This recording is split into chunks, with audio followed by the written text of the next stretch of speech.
Right, okay, it looks like it's actually gone right this time, third time lucky. Um, yeah, bit of a nightmare today, to be honest. But I do some like new graphics and stuff like that. I'm Longhaired Yeti, gamer, forest fan, all that kind of stuff. And let's get some sounds on this game. Button, get bellend. Hope everyone's doing alright. Just been on the craziness that is Twitter today. Oh my days. A lot of them need to be certified, seriously. Right. Crack on what it is up to now. Defeat the Drakes.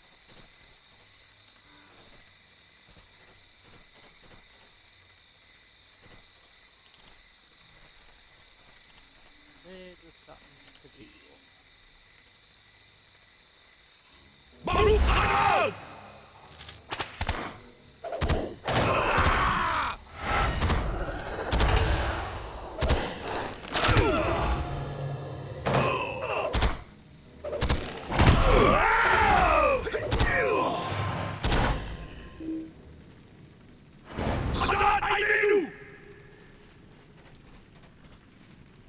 Right, so we've got another few to get. And I think what was it doing after that? Earliest we are throwing from left to right. Yes. Ramberg up right.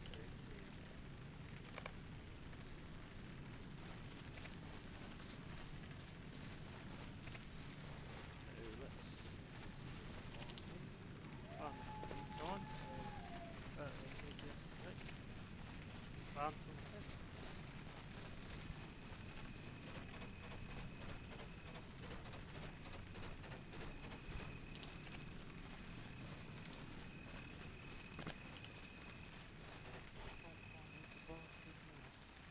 Just put it on that. See any words.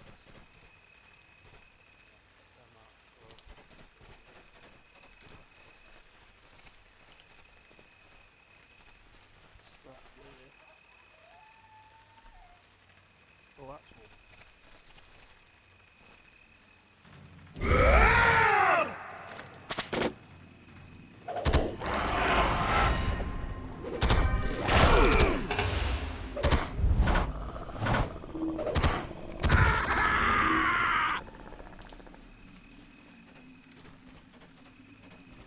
But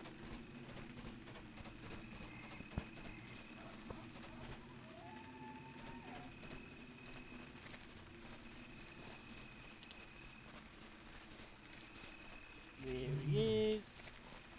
Let's have that.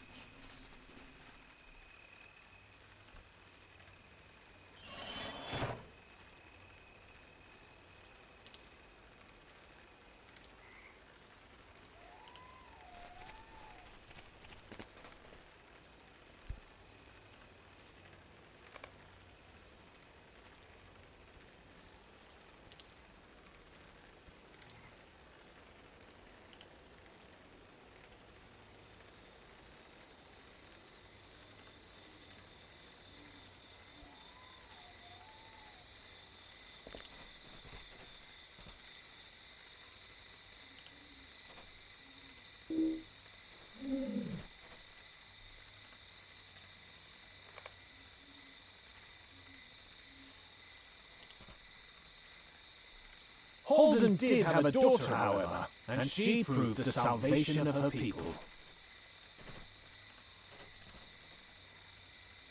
Defeat giants in Mist Hollow and defeat trolls.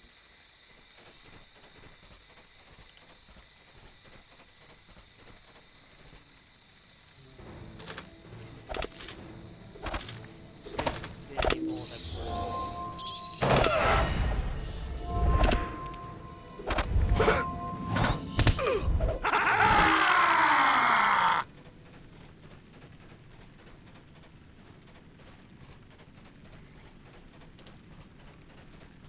hopefully we see some more of them worms on the way, so we get that one done as well.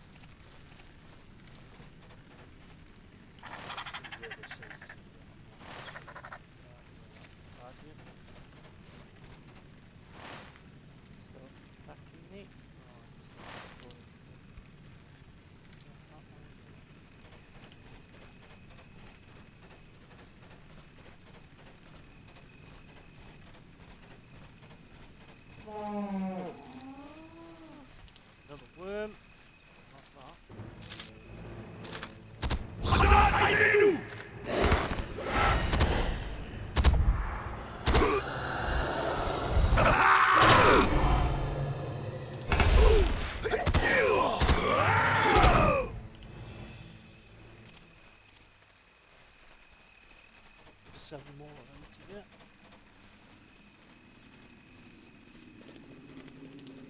You're one.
Metal over there.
See if we see any more dead birds.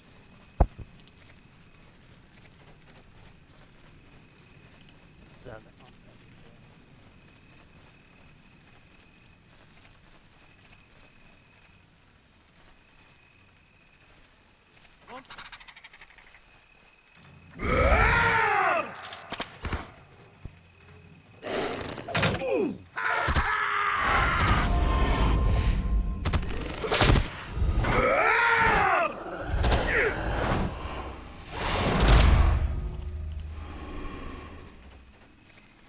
Right, so we need to get back off the bridge.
So let's see if we can find that guy first. Before going over there and then come back all over here.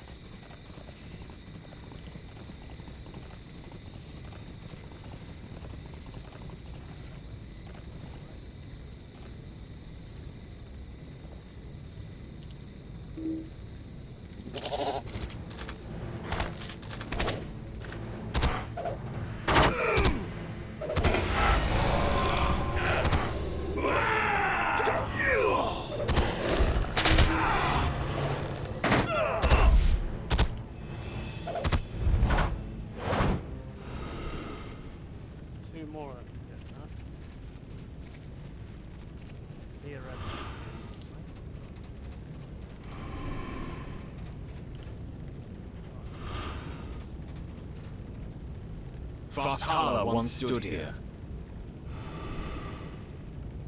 Oh, I can have one of these. Oh, what's this? Hell. I'll walk over the now. I've got my...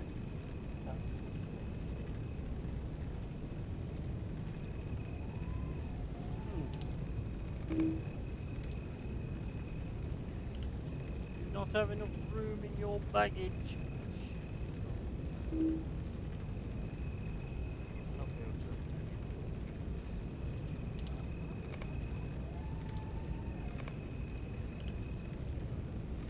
to. Come, let us search the ruins of Fromsburg once more and learn what we can about From.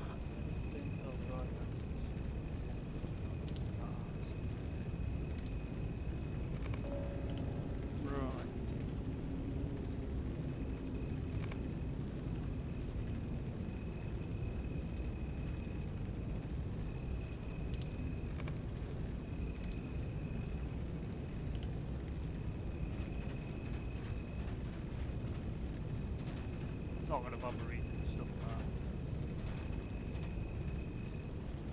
It makes no sense anyway. Well, it if you're actually playing it. Right, read great.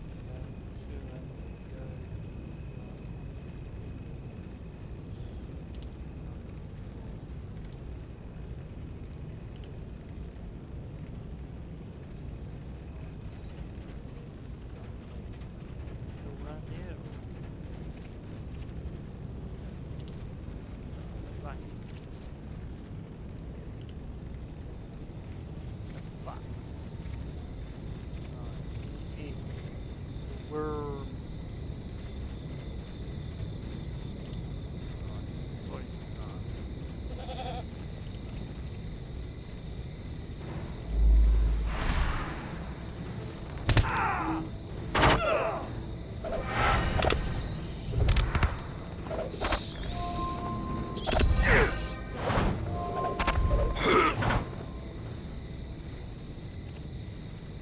Oh, there's a worm.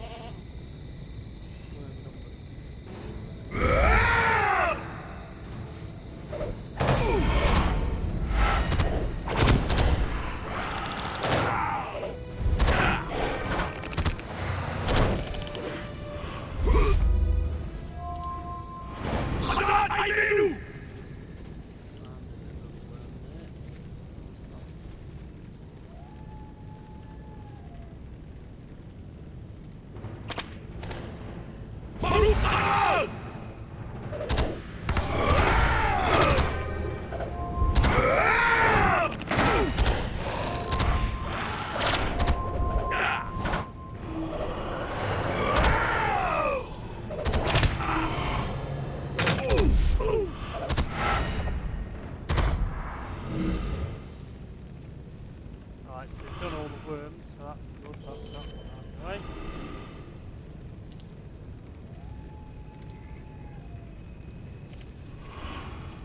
Let's start.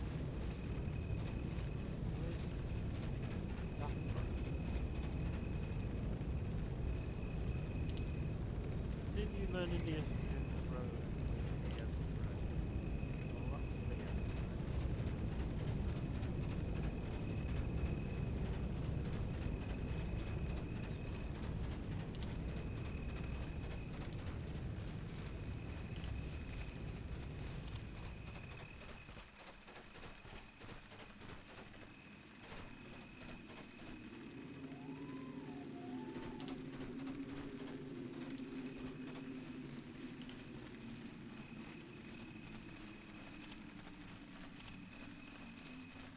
Amazing when you're looking, when you're actually looking for stuff, you can never find it. But as soon as you actually kill the number of them, they're everywhere.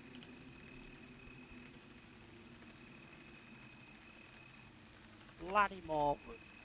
Right, destroy it.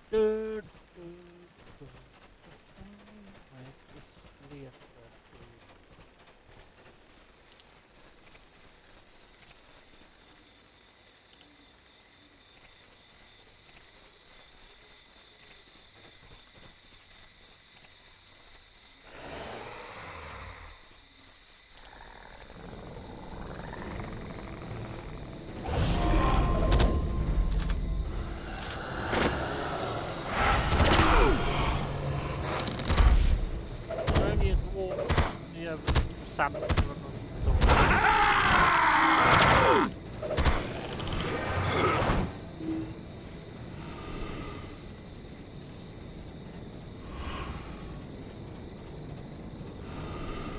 Not showing that,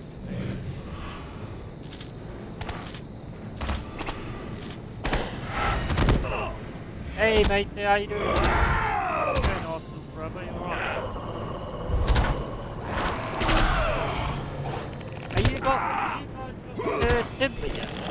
Big up, mate. Big up.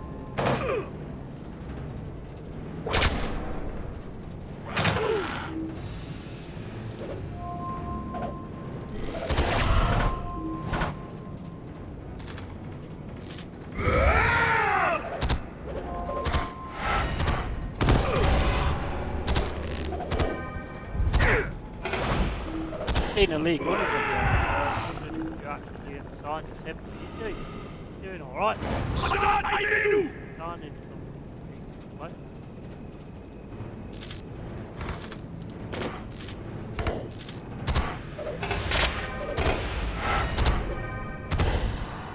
Any downside to you? Not very good, but, you know, I mean, you'll do.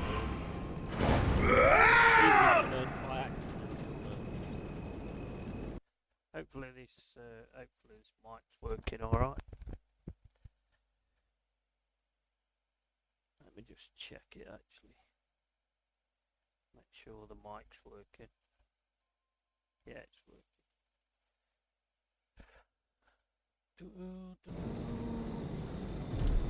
Right,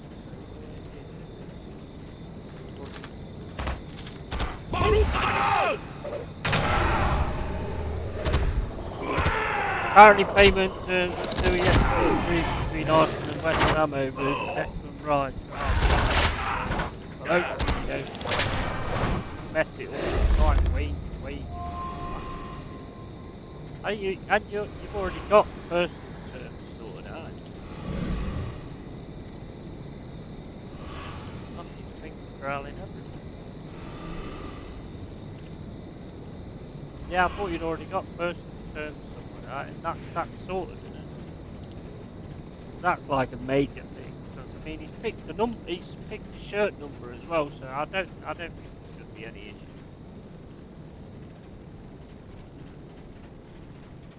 I was reading today that he's picked the number 41 shirt number. Picking a number is definitely worth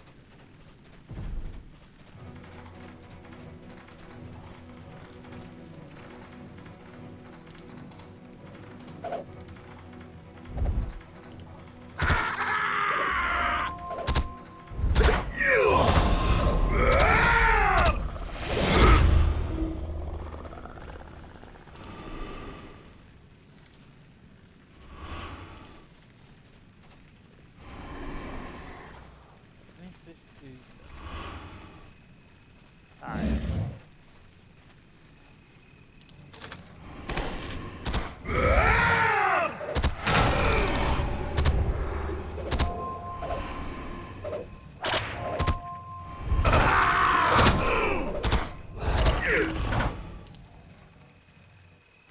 I still think you need a number 9 though, don't you? I still think to like, you know, be up there, I think you need like a main goal scorer. Unless, Jason, you know, I mean, if the team's right and they're getting the ball to him in the right places, then even he might be able to bang a few more in. Frungar's mood grew blacker and blacker. Let us learn what we can of From's return. Personal terms should not be a problem. The problem is the structure of payments. Oh, as in, like, you know, paying him in full or, like, doing it over a matter of time. You mean that? Why not just pay it in full? Just pay the actual fee. And then...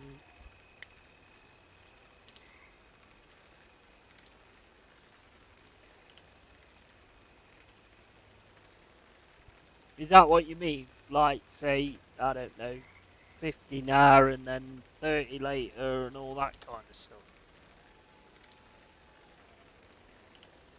I think that's crazy, to be honest. Just get it done, Arsenal, because your fans are loving this and they're loving seeing that you sign this player, so get it done.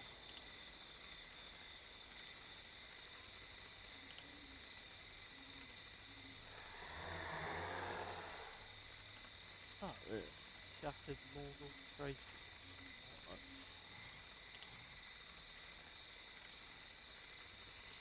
Right, so we've done that.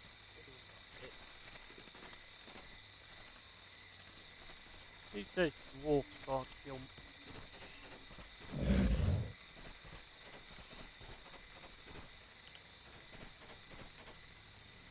Exactly, just play it. It's not like we can't afford it, for fuck's sake. Exactly, yeah, exactly. I hope you don't mess around too much and screw it up. Right, I mean, I don't get it. I mean, at the end of the day, what was it? Was it 100 plus 5 add-ons, or was it like? I think it was 100 plus 5 add-ons, wasn't it? Just get it done. He'll pay. It'll be paid back. It'll be paid back. He's a good player. He's a good player. You'll definitely get it back. On shirt, selling shirts and all that kind of stuff. I mean, how much he charged it probably does equal to about 5 million.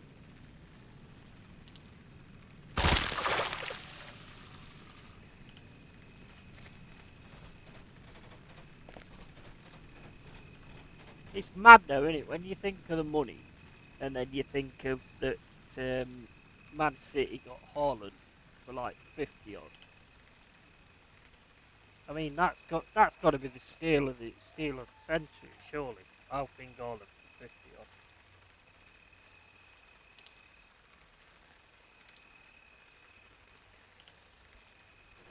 Although they're in trouble now, aren't they? I've seen it on the thingy today.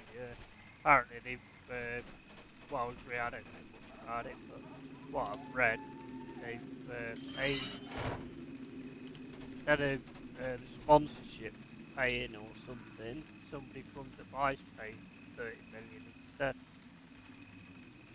So they could be in trouble with that. But I think we did the same with that when Fawaz was here, because we didn't have a sponsor. So our sponsor was a company that belonged to Fawaz. So that sounds like the same kind of thing to me. But I think we got done by it as well. We got done by FFP for it. I know we got done for something. I can't remember what it was, but I know we got done FFP on something.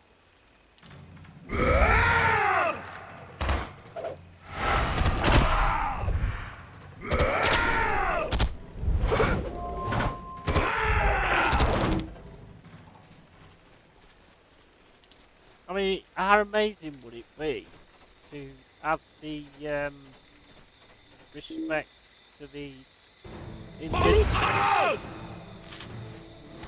and then go ahead next season and actually leave that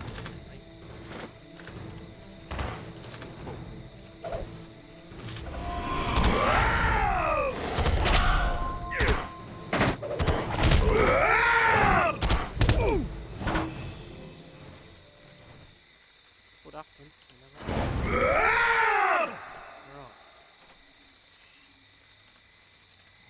Right, so we're looking for eggs. We're also looking for this dude here. Wherever he is.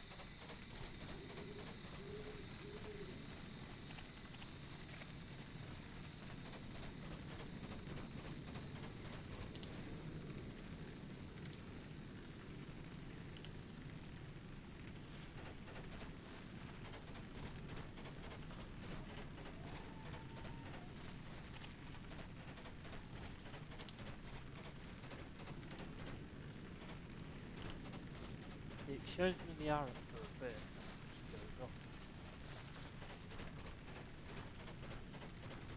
I get close to it, it goes off. Why don't you just pull that rock?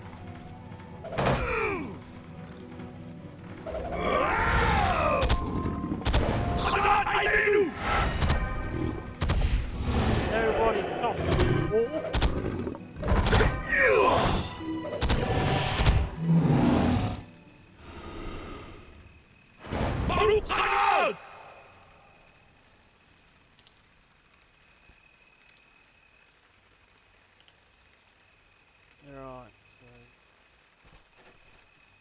appears to be over this. Get round to that side. Right, according to this, you're right then.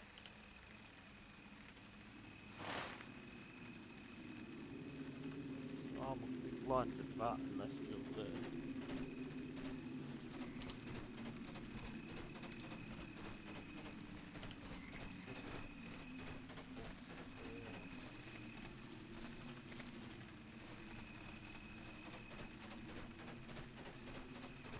Here it is. Oh no, that's the one from the bit before. There. There's somehow around this corner.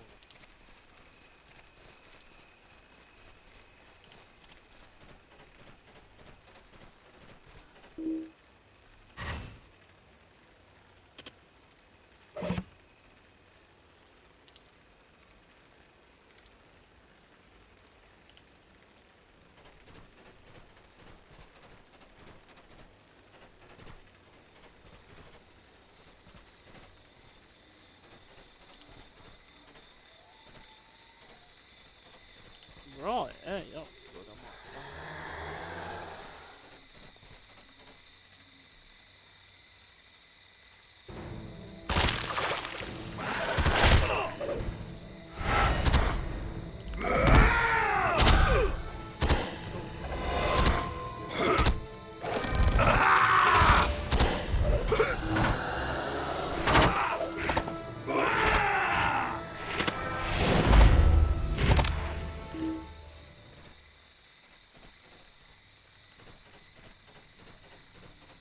Don't mind me, big dragon looking thing. Just gonna crush your eggs.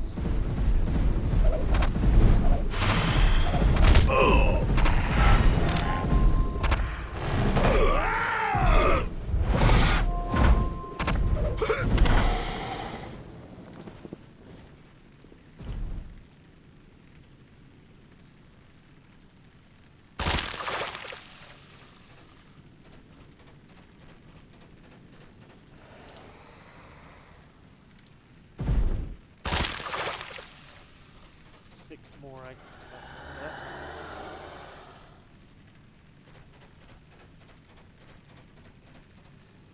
Get that out.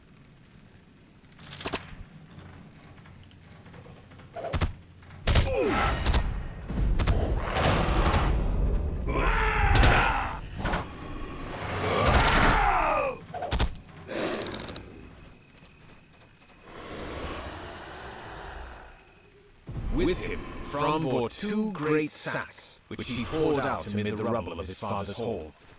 Bram's got 2 big sacks. We've all got 2 big sacks.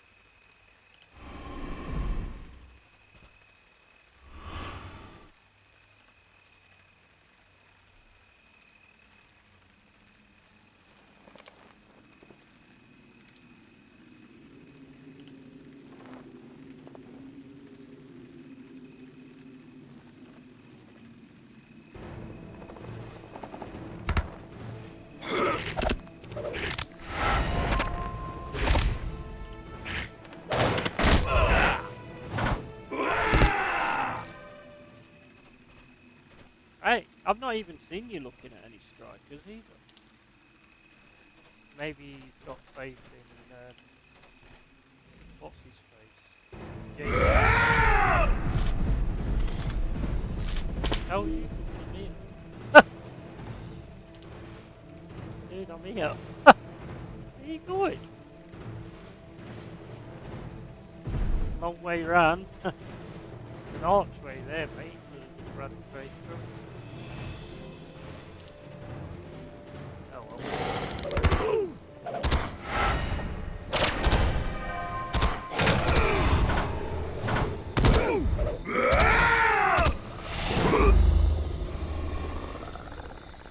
That's great. Lost.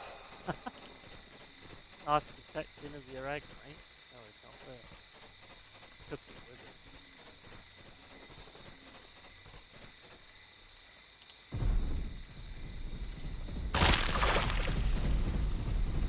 Coming back now.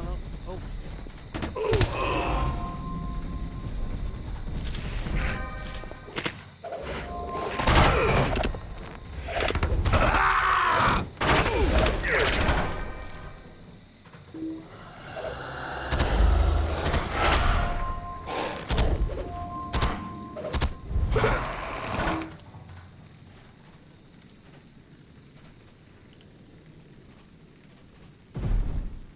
oh yeah. Okay, bugger.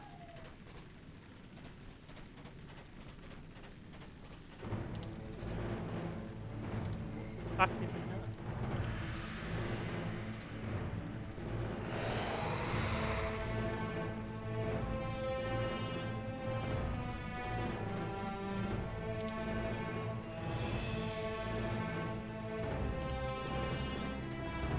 Someone's attacking me, but anyway, it's not. Hey! Oh no, you can't get through the gap.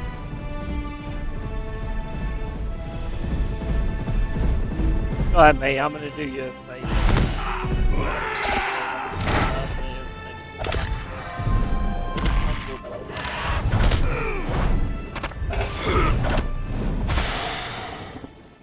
I'm also gonna plug in your head in, so that comes with the territory.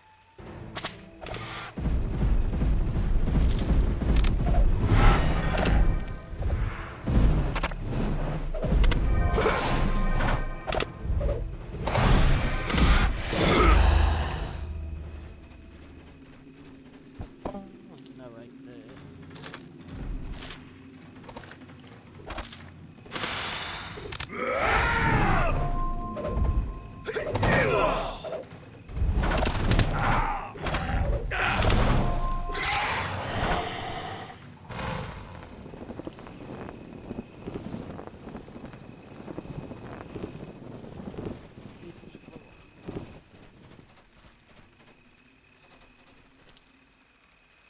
Oh, it's in a bank. Right, so... Oh.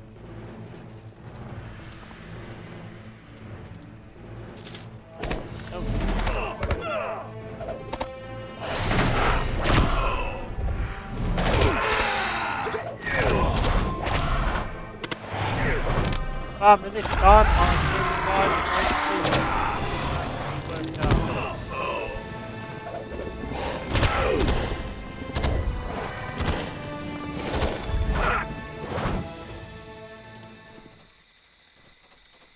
Right, so...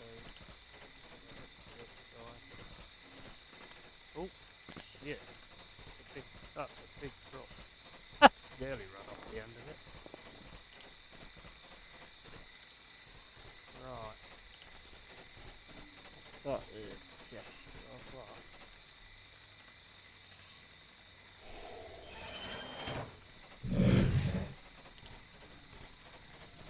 He's got me. Oh, he got me. They're all got me.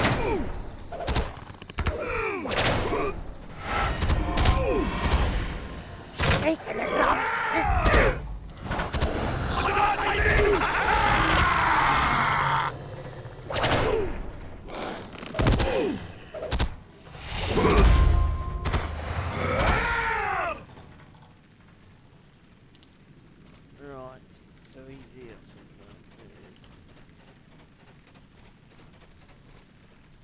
Could it be that some of Scotta's horde still adorns the ruins of the keep? Could be.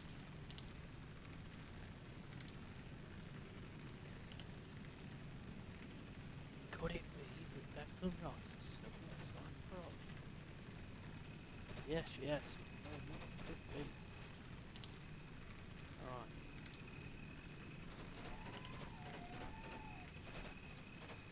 We're not signing anybody at the minute. I'm not really bothered though, to be honest. I'm still in the happiness that we're still in the Premier League, so I'm not really you know, like you normally get in rush to start signing players and stuff like that. I think I'm not too bothered because towards the end of the season, I think we really got a team together. So we just got to add to that. So I'm not 100% bothered. I don't think we'll be signing as many as we did last time. I think we'll just build on what we've got. So I'm not, like I say, I'm not too worried. I think Hudson Odoi bid's going in at some point. We definitely send Hudson Odoi. I quite like him. I think under a good coach, I think he'd be alright. I always find him a little bit greedy, but I think Tuchel set that up.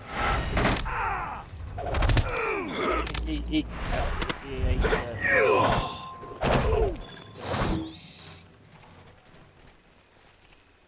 we'll see though. We'll see what happens. The only other one I know is like a Turkish winger, and can half fuckers like say what his name is. Or Tungalu or something like that. Yeah, I look on Twitter and I look at all these players that's being looked at by all these teams, and I have no idea of.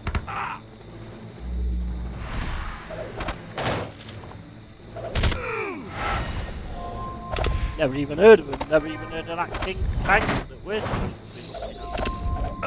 He looks alright on the YouTube scouting videos, but you know that's not always the case. But he does look. He looks like he's got some quality, but whether that will go to the Premier League, I don't know. Scores a lot of goals though.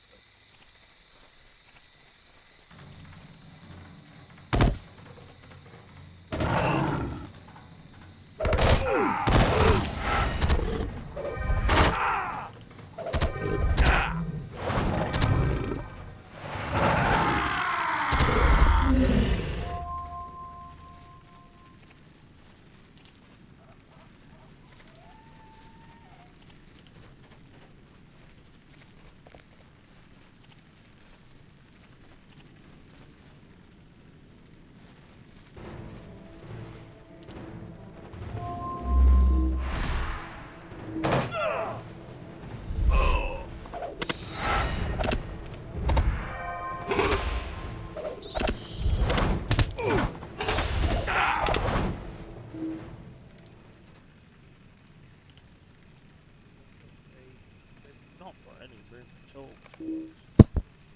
Whatever that anyway. You have to pay for the keys with real money. Right, stuff is in some shit, isn't it? Like a pair of fucking Gollum slippers. I really need those. I need a pig and I need a bear.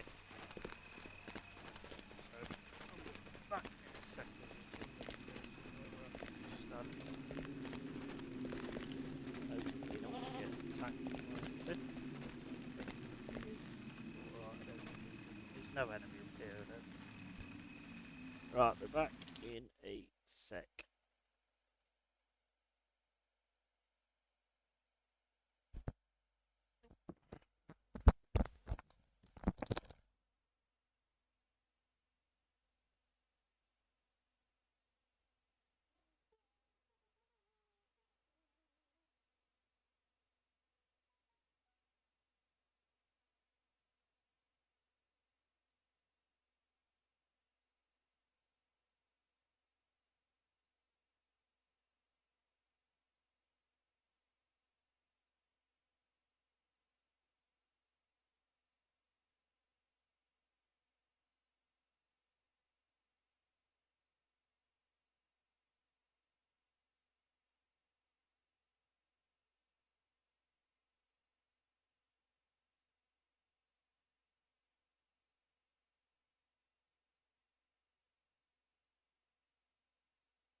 And one off.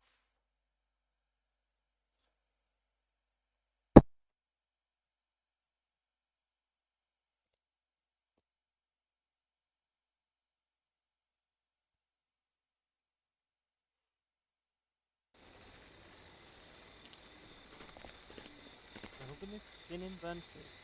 So much stuff.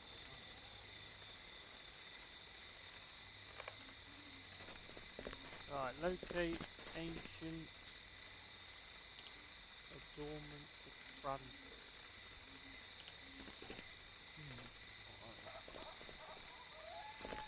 Oh, I forgot. Destroy eggs, which I've done some of them. Defeat giants, I've seen it yet. Deliver the sinister wit. Alright, that's alright. Defeat Snoop Dogg. No, that's fine. Complete task, alright. Collect ancient sword. Alright. Need, do the eggs because I don't know what that crap is all. Bump into stuff.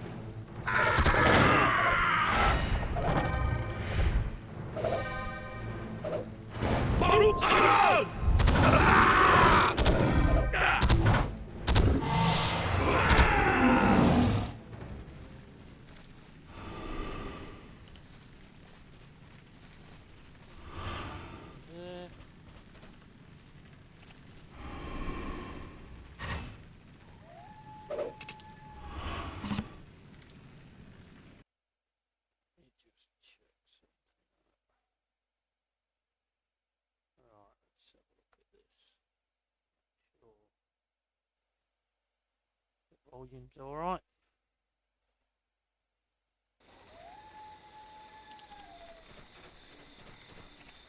Right, so I'm gonna go and do the egg.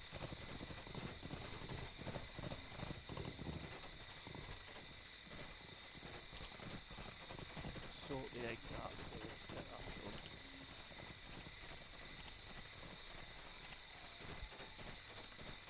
Work out the other stuff.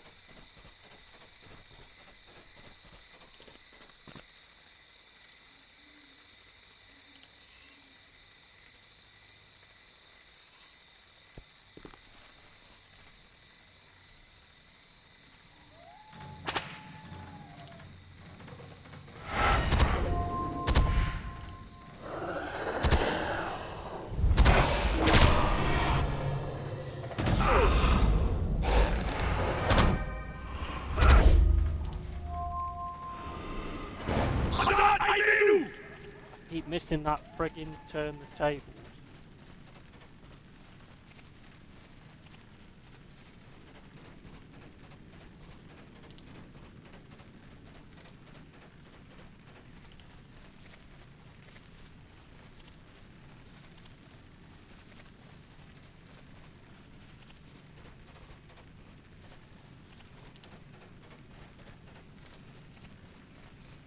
Egg!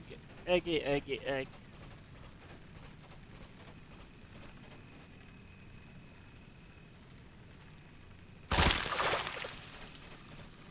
Right, need 4 eggs now. Castle mines 4 eggs.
an egg.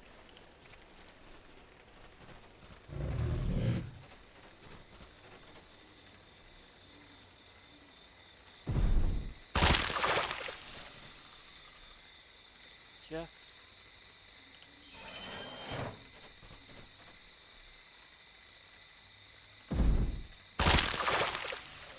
2 more eggs.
That egg, and this egg, and that's the egg.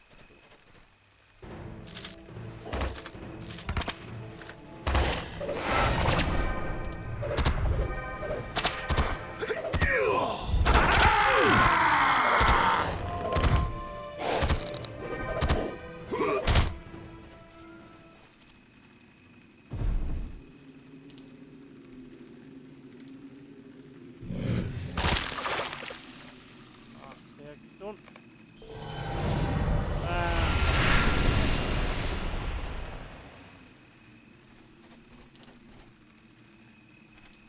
Leveled up 132. Nice. Right, okay, so the giant.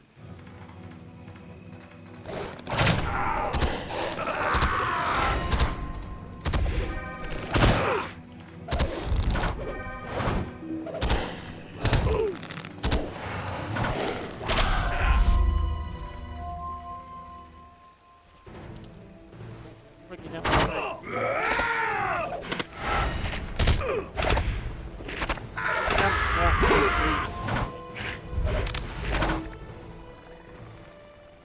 Right, defeat giants, defeat trolls, and defeat wolves.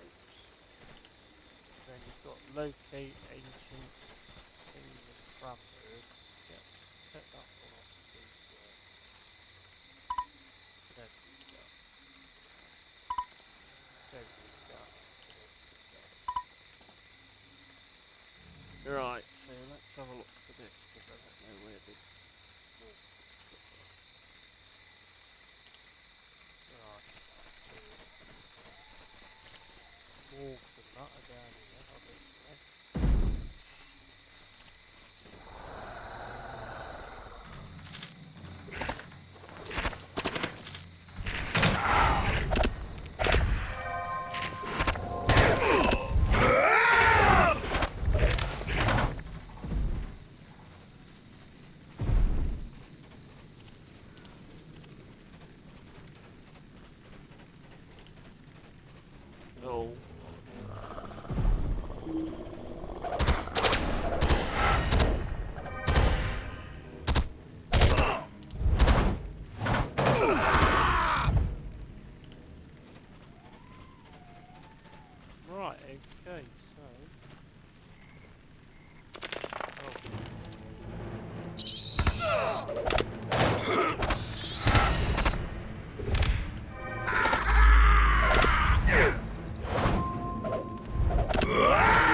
It looks like these are inside that place.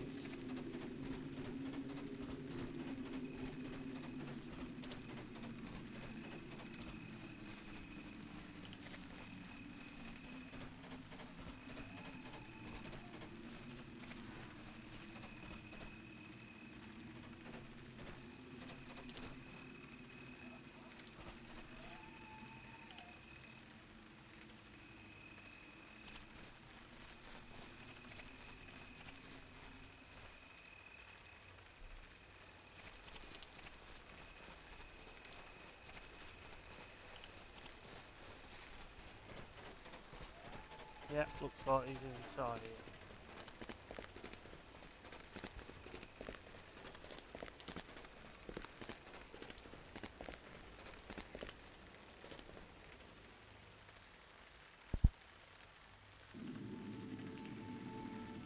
Yeah, the one on the wall.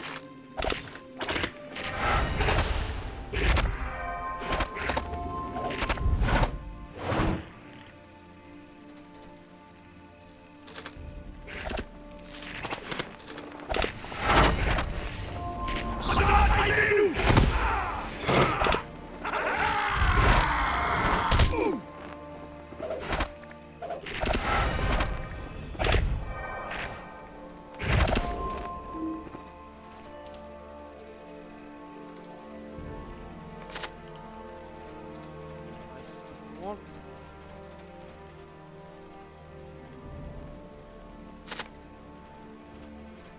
Two.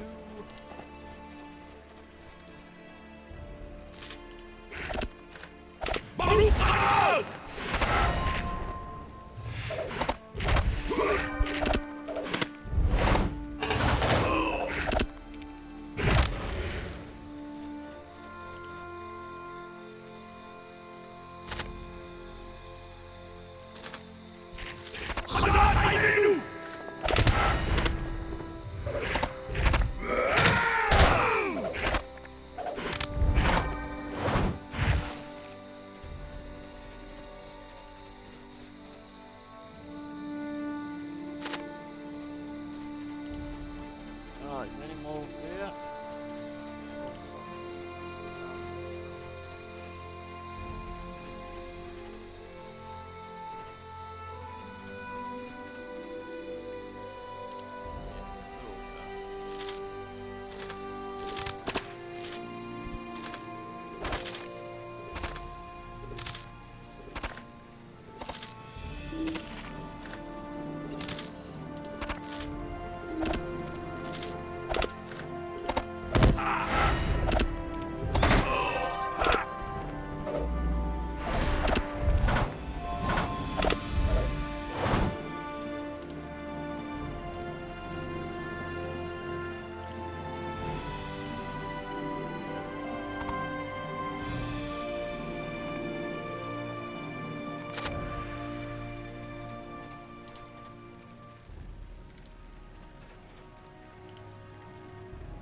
New quest of hunt the new cave.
Right, got all them sorts of relics now.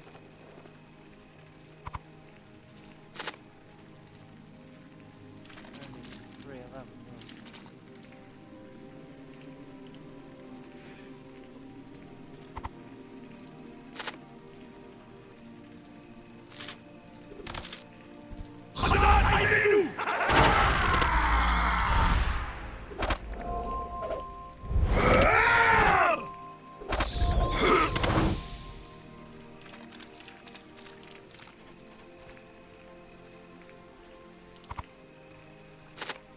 Right, one more. Oh.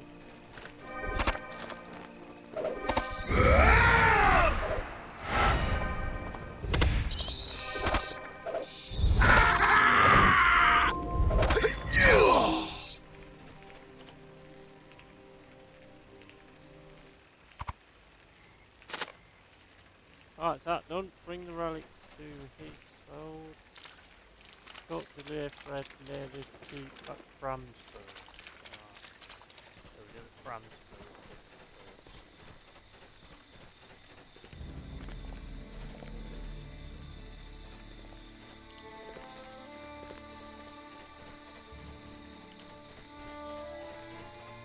Find the thread first.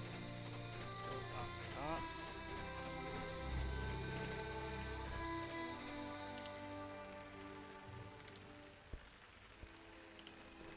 Oh, here he is, that.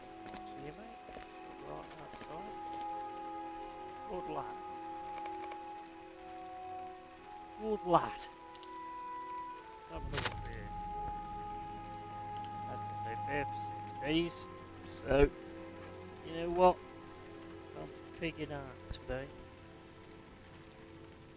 Yes, it is interesting that all of the adornments you have found are dwarf-made.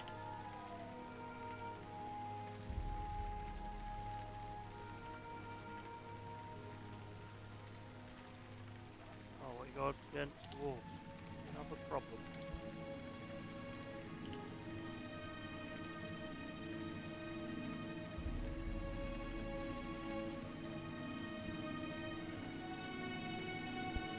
There's a problem here, Leothred. Fram then took the dragon's tooth necklace for himself, and set about ordering the lands of his people. Fram invited the lords of neighboring lands to his hall for a great feast to celebrate the slaying of Scatha. Right. The feast was meant to be a great celebration. Fram's celebration of the death of Scatha caused great excitement through neighboring lands. Lords and emissaries prepared themselves for the feasting and revels to come. All the guests arrived, excited to meet the one who had slain Scatha the Worm.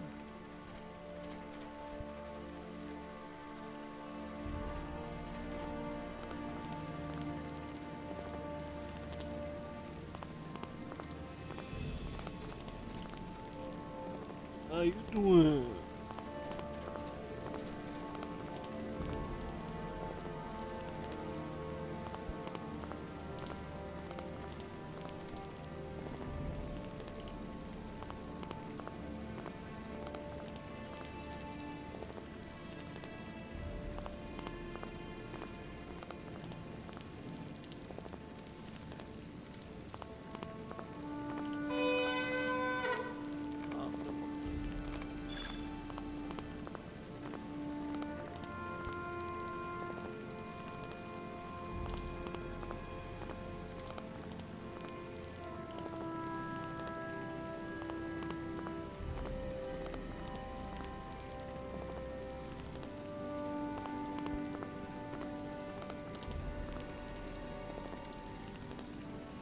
Don't care.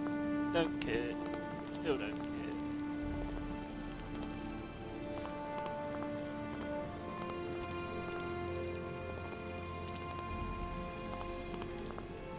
What's the next quest?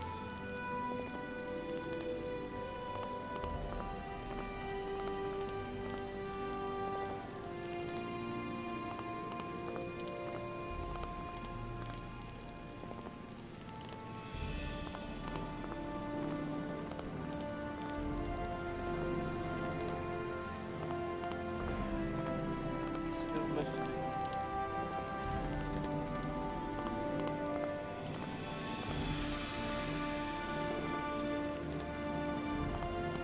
Oh, damn it.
Oh, Gandalf, imposter. You are an imposter, mate. You ain't the real Gandalf.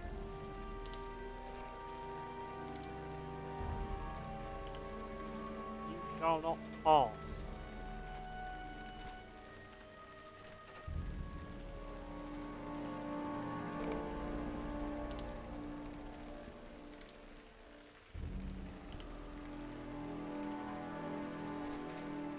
What began in celebration almost ended in a declaration of war.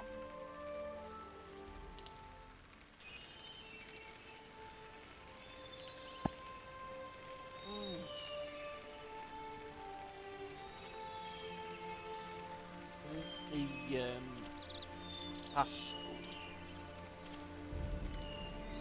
Task force? No, okay.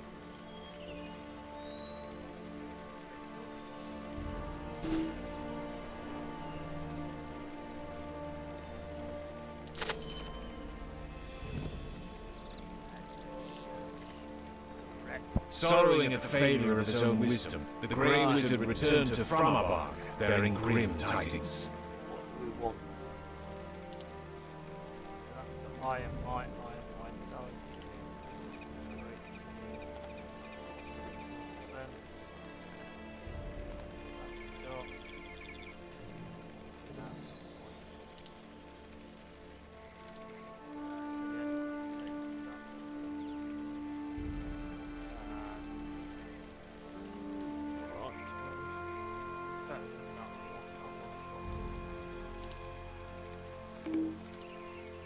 I don't have enough room. You don't have enough room for that. You may not take it, sir.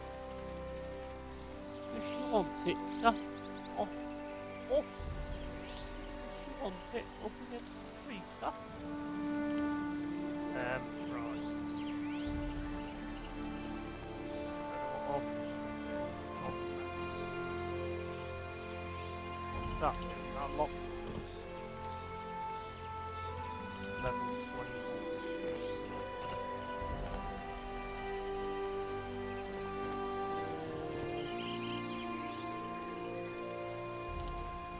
Oh, not very enough.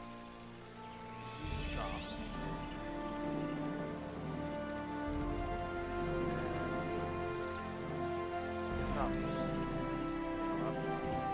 Up.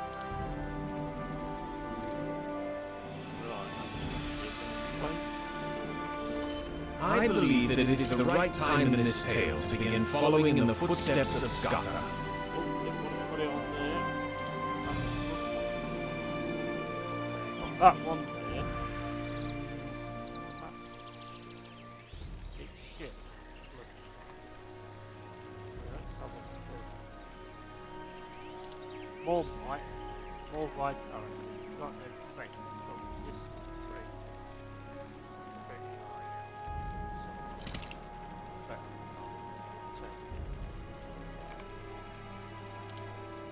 Talk to Learthred on the path towards Erud Mithrin.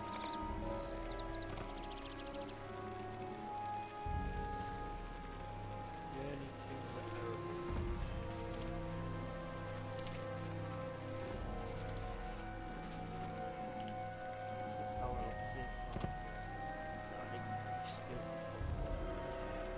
about the lead still actually built that. No, you.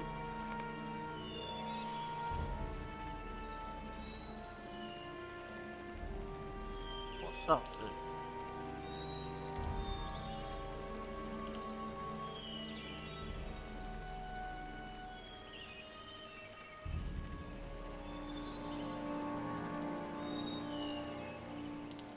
Probably just wasted them, but right. Talk to me for on the path towards Erythmithrine.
On it, yeah, and I would have thought to see it going.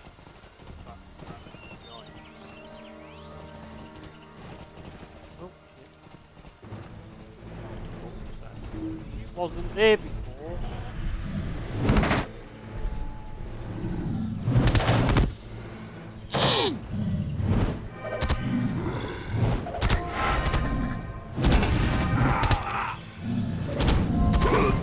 Phased in when I walked towards it. Criminal.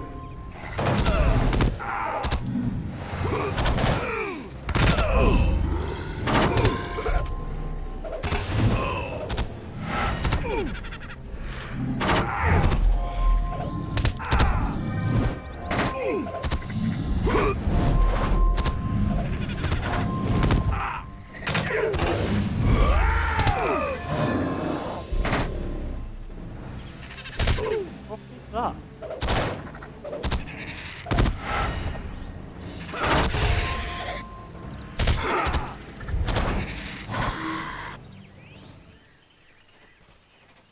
I don't mind badgers, but it's started the walk, so I have to finish it.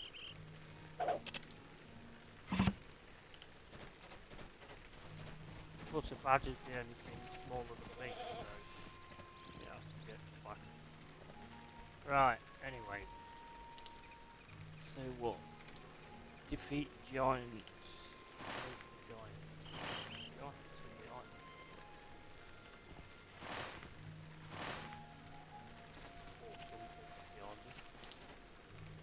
Wolves. Seen any wolves? I haven't seen any wolves for a while. So according to this, they're up here. Actually, I think might be some to the right.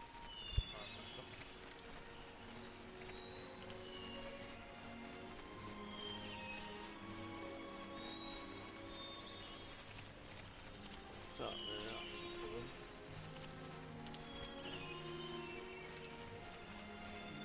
Anywhere? Nope. Well. Alright, so I want to go here.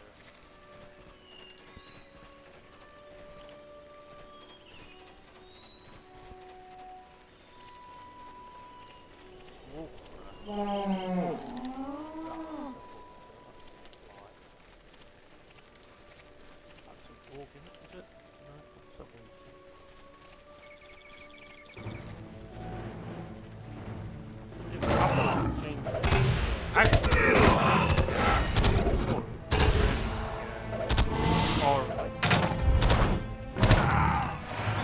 When it first came out, the aggro was like essential. be having a shit. But if there's a bear in the woods, actually,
right.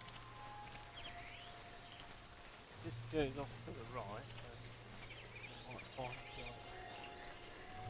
it goes off to the left. There won't be giants. There might be.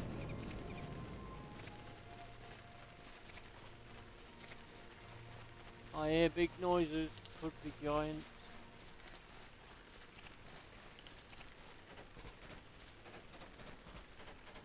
Might be giants. Good band that. They might be giants. Defeat Eric Mod, if that is his name. You don't know, I don't. He's at 700 and... Did I try? Yeah. Let's have him. Queen of it. Watch him absolutely kick mile. God, it's not the next thing.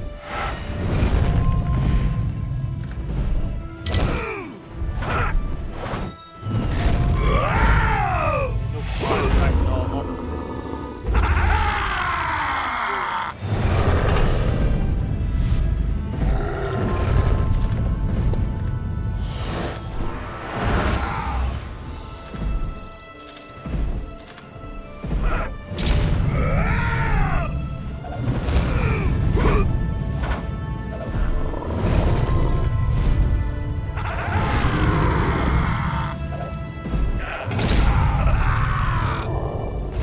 Giant big old. Right.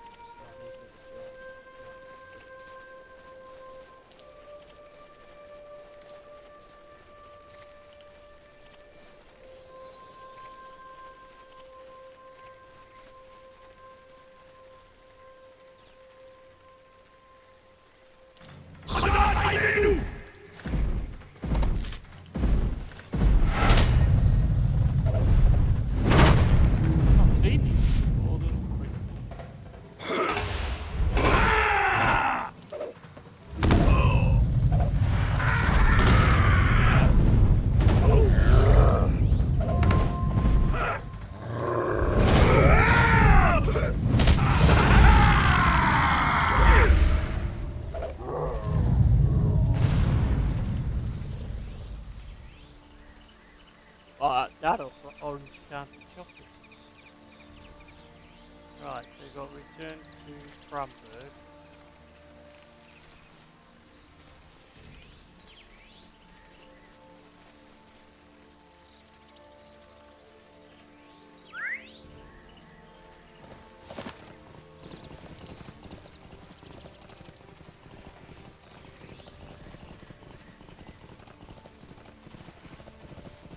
All the way back to Framberg.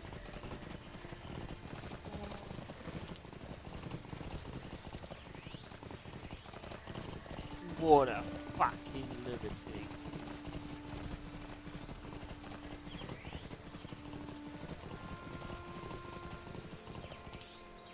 But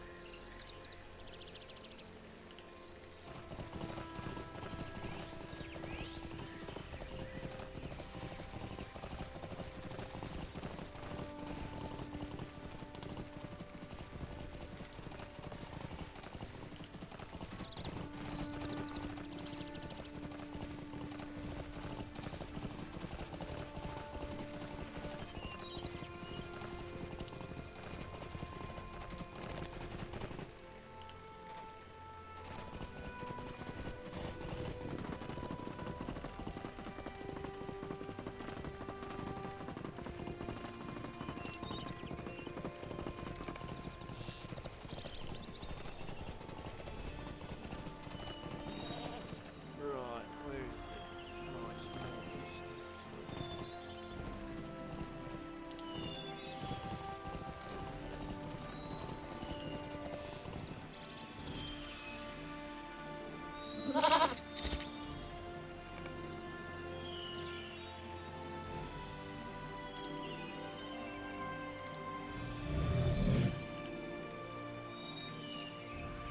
I'm gonna get attacked.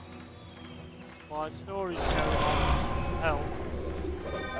Come on, come on, come on.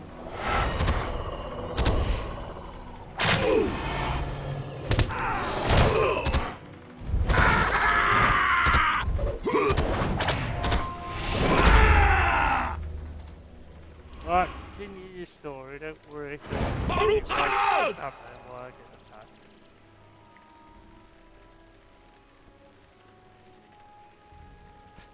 Have they done this story? Go on the path, right, that one. Continue learning the history of the road.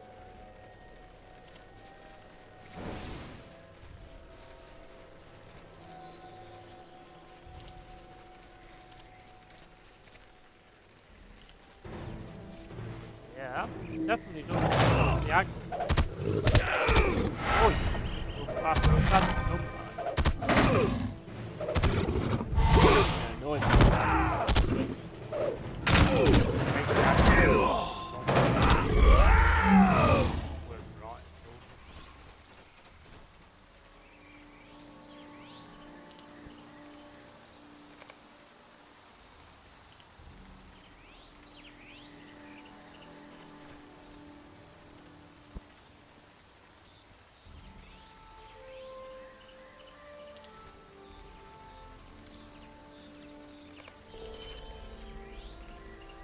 right. Nope.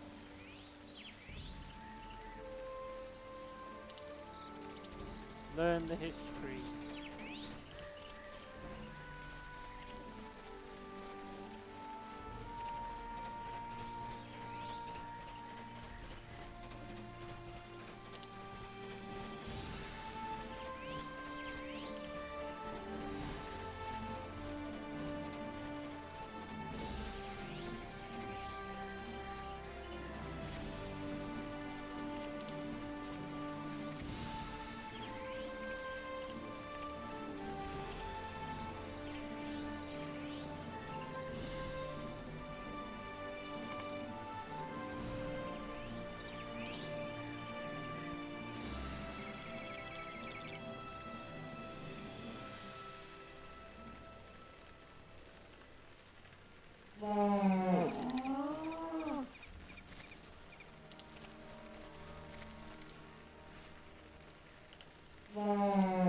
I'm trying to listen to a story here.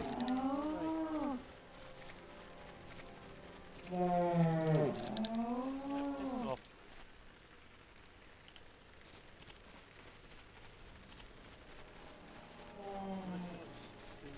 Teachings.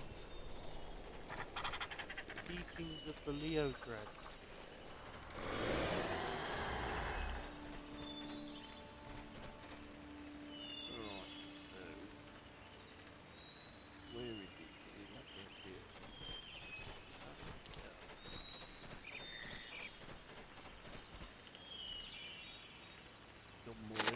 this game than I did at school.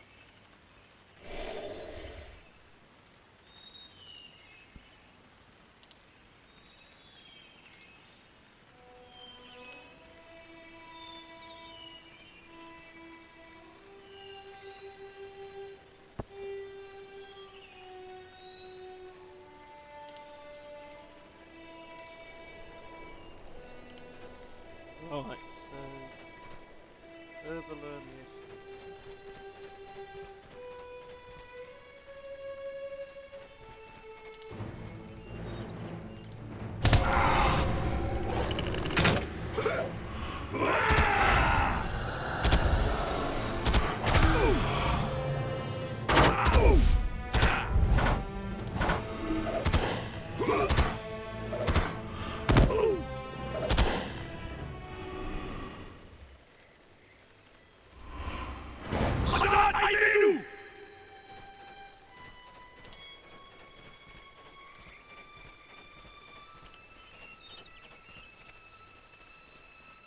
Where is it? Hey y'all! Hey y'all!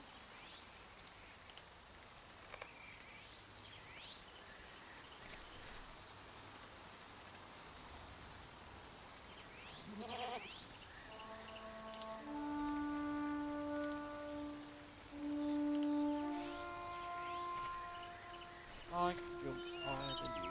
Oh.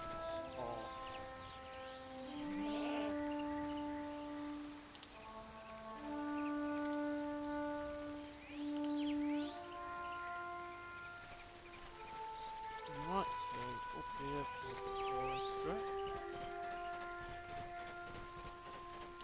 No way.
Move blue, right, food.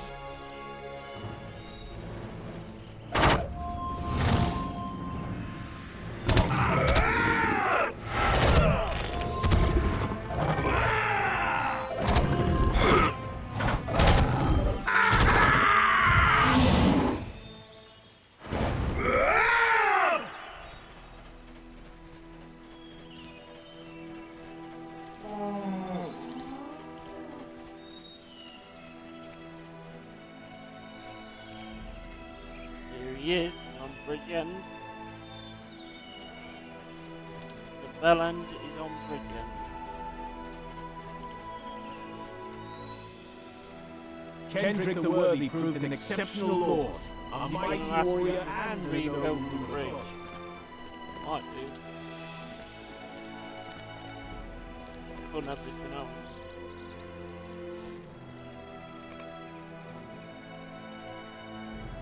Right, people will go. Oh, not bridge, though.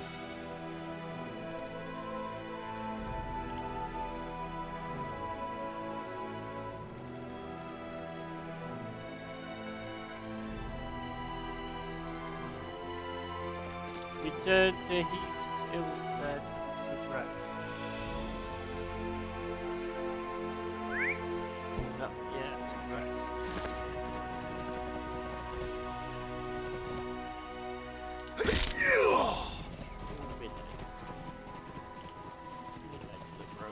Hello.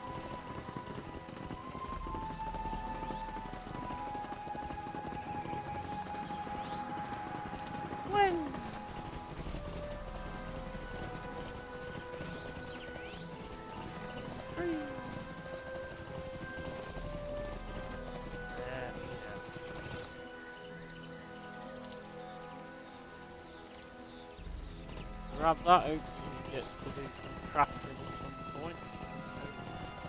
Yeah, crafting stuff.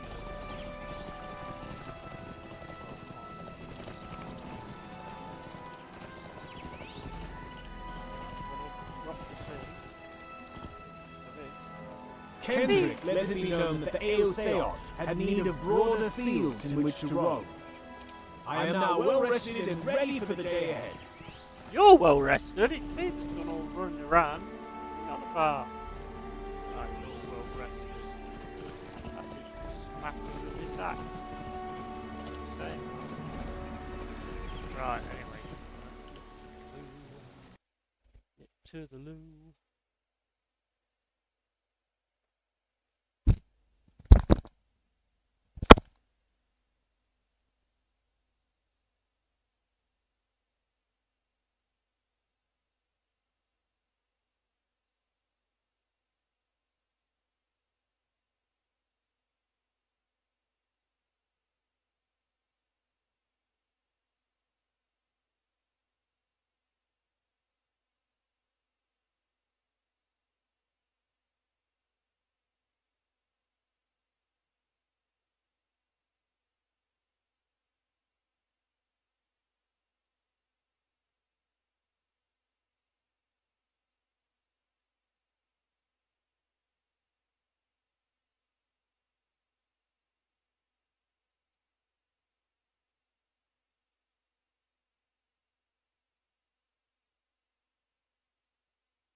Do you think he fits in to where Xhaka used to play, or is he gonna? Are we bringing him off the bench to back up Odegaard in critical moments, or back up Jesus in critical moments? I think his versatility will provide both. Oh God. I think he is in the starting 11 though, and I do think he replaces Xhaka, which is people are going to slam me with this. It's definitely an upgrade. On Xhaka? Yes. Okay. Not from last season. Okay. Last season, we can all agree. Last season was the best season he had in an Arsenal shirt. No doubt. So with the Rice deal going through, the wheels have now been set in motion for, I think, all the transfers to open up in the next 2 or 3 weeks, right?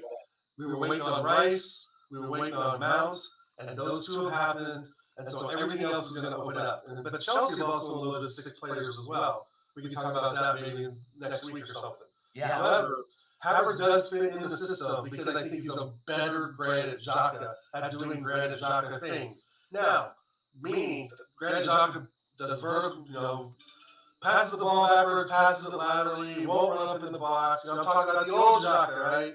So Kai Havertz will not do that. Kai Havertz will get in the box. There was a video floating around from, I think, some publication where some guy's talking about how he has a bad scoring record at Chelsea, but everything else, his timing in the box, his passes within the final third, etc., are absolutely brilliant. So as a good squad player, I think we could have done a lot worse. And that's what I mean. I think we haven't seen the best of him. Because at 20 years old, you still don't know what that footballer is going to do. And you keep playing him in multiple positions. He's confused. The team's confused. Fuck, the manager, Graham Potter, was confused for... Jesus Christ, he was confused for getting out of the job. Right. No, you're absolutely right. So you got to put some of that blame off of Havertz, being a 20-year-old kid with a shit manager who doesn't know what to do, how to play him, never heard of him, not knowing he's like a young German international superstar. Some are saying the next Ozil, whatever. But the fact of the matter is Chelsea didn't know what to do with him. They started using him thinking he could score goals. Obviously that didn't work out. But he scores the one goal they needed 2 years ago in the Champions League. You can't, right? This is football. And you guys know in the chat, you can't make this shit up, right? Havertz has a shit season, and he scores the fucking winner in the Champions League final. Who would have wrote that, right? So I think overall, to answer your question, to land the plane, it's a massive upgrade from Granit Xhaka, even though Xhaka did have a good season. We still need a striker, absolutely. Jonathan David, come on in, bro. Yeah, come on over. Bring your maple syrup, Jonathan David. Bring it all the way from Canada. Done with Eddie and Kedia. He has to go. If we bring Havertz in as a second striker, I'm not so sure. I think if that's the case, we change it to a 4-4-2 formation, and we just press Jesus and Havertz up at the pitch. Yeah. Because if we're in the 4-3-3, it's not going to work. Jesus is good enough striker because there's no support. Is Jesus a good enough finisher? In the box, yeah, absolutely. Okay, yeah, no, because I was just like, there were times at the end of the tail end last season where he couldn't finish anything. Yeah, I still think we should have, when he came back, we should have still given Trossard 3 or 4 games in a row, and then bring Jesus in the latter end of the season, maybe right before the Newcastle game would have been nice, because we went on a roll of 6 wins with Trossard up front, and then there's the whole debate, like Kyle said, you said, I mean, what the hell are we talking about? Yeah, they were talking. Northside was talking about that yesterday when Fuad, big up Prince Fuad, but he got absolutely rinsed on that podcast. He was big him up. I love him to death. It was probably one of the most entertaining shows I've ever seen. But Eddie is dead. Get him out now. And we were cooking with Trossard and Martinelli rotating in and out of that 9 spot, right? So I really want to see more of that. Like I want to see Mikel Arteta be more willing to make changes like that if something isn't working, making those changes quickly. Like so say Jesus isn't working out, right? Then rotate him to the left and then rotate Trossard or Martinelli in that position, right. or Havertz. I want to see that out of Mikel Arteta. I want to see him be more malleable to trying new things if certain things aren't working. Because a lot of the, what's the definition of insanity, right? Doing the same thing over and over and expecting different results. Exactly. We saw that last season. So, but when he made those changes, when Nketiah finally was like, I don't know if Nketiah was just injured or Arteta was finally done with him, but when we made that crucial change and started rotating Martinelli and Trossard in and out of that position, we were cooking for 5 We won 6 games in a row. Yeah. Off the Man City loss. Yeah, it's nuts. So yeah, let's answer some points, some questions. Sure. Dave Riley, big up Dave Riley. Dave Riley has been following this channel for a long time. Big up Dave. Thank you so much. TJ, are you happy Rice looks to be an Arsenal player? Yes, I am. I'm extremely happy. We were saying at the beginning of the stream that we held 2 days ago that it might be an overpay, which I think goes down to English tax, but I'm glad we paid the money. Dal and I had a little bit of a debate on this. I wouldn't say an argument, a debate around whether or not it was worth it. I think it was. The fact that we, West Ham came in and said, this is how much we are willing to let go our legend for. And we played with them for 3 weeks, and then there was the saga of Man City coming in, and everybody was like, well, we just lost to Man City. Because Man City were, threw in a cheeky $90 million or 90 million pounds sterling, whatever bit, right? So, it's one of those things where the asking price was always 100 million. So I don't understand why we have to go through the rigmarole of bullshit.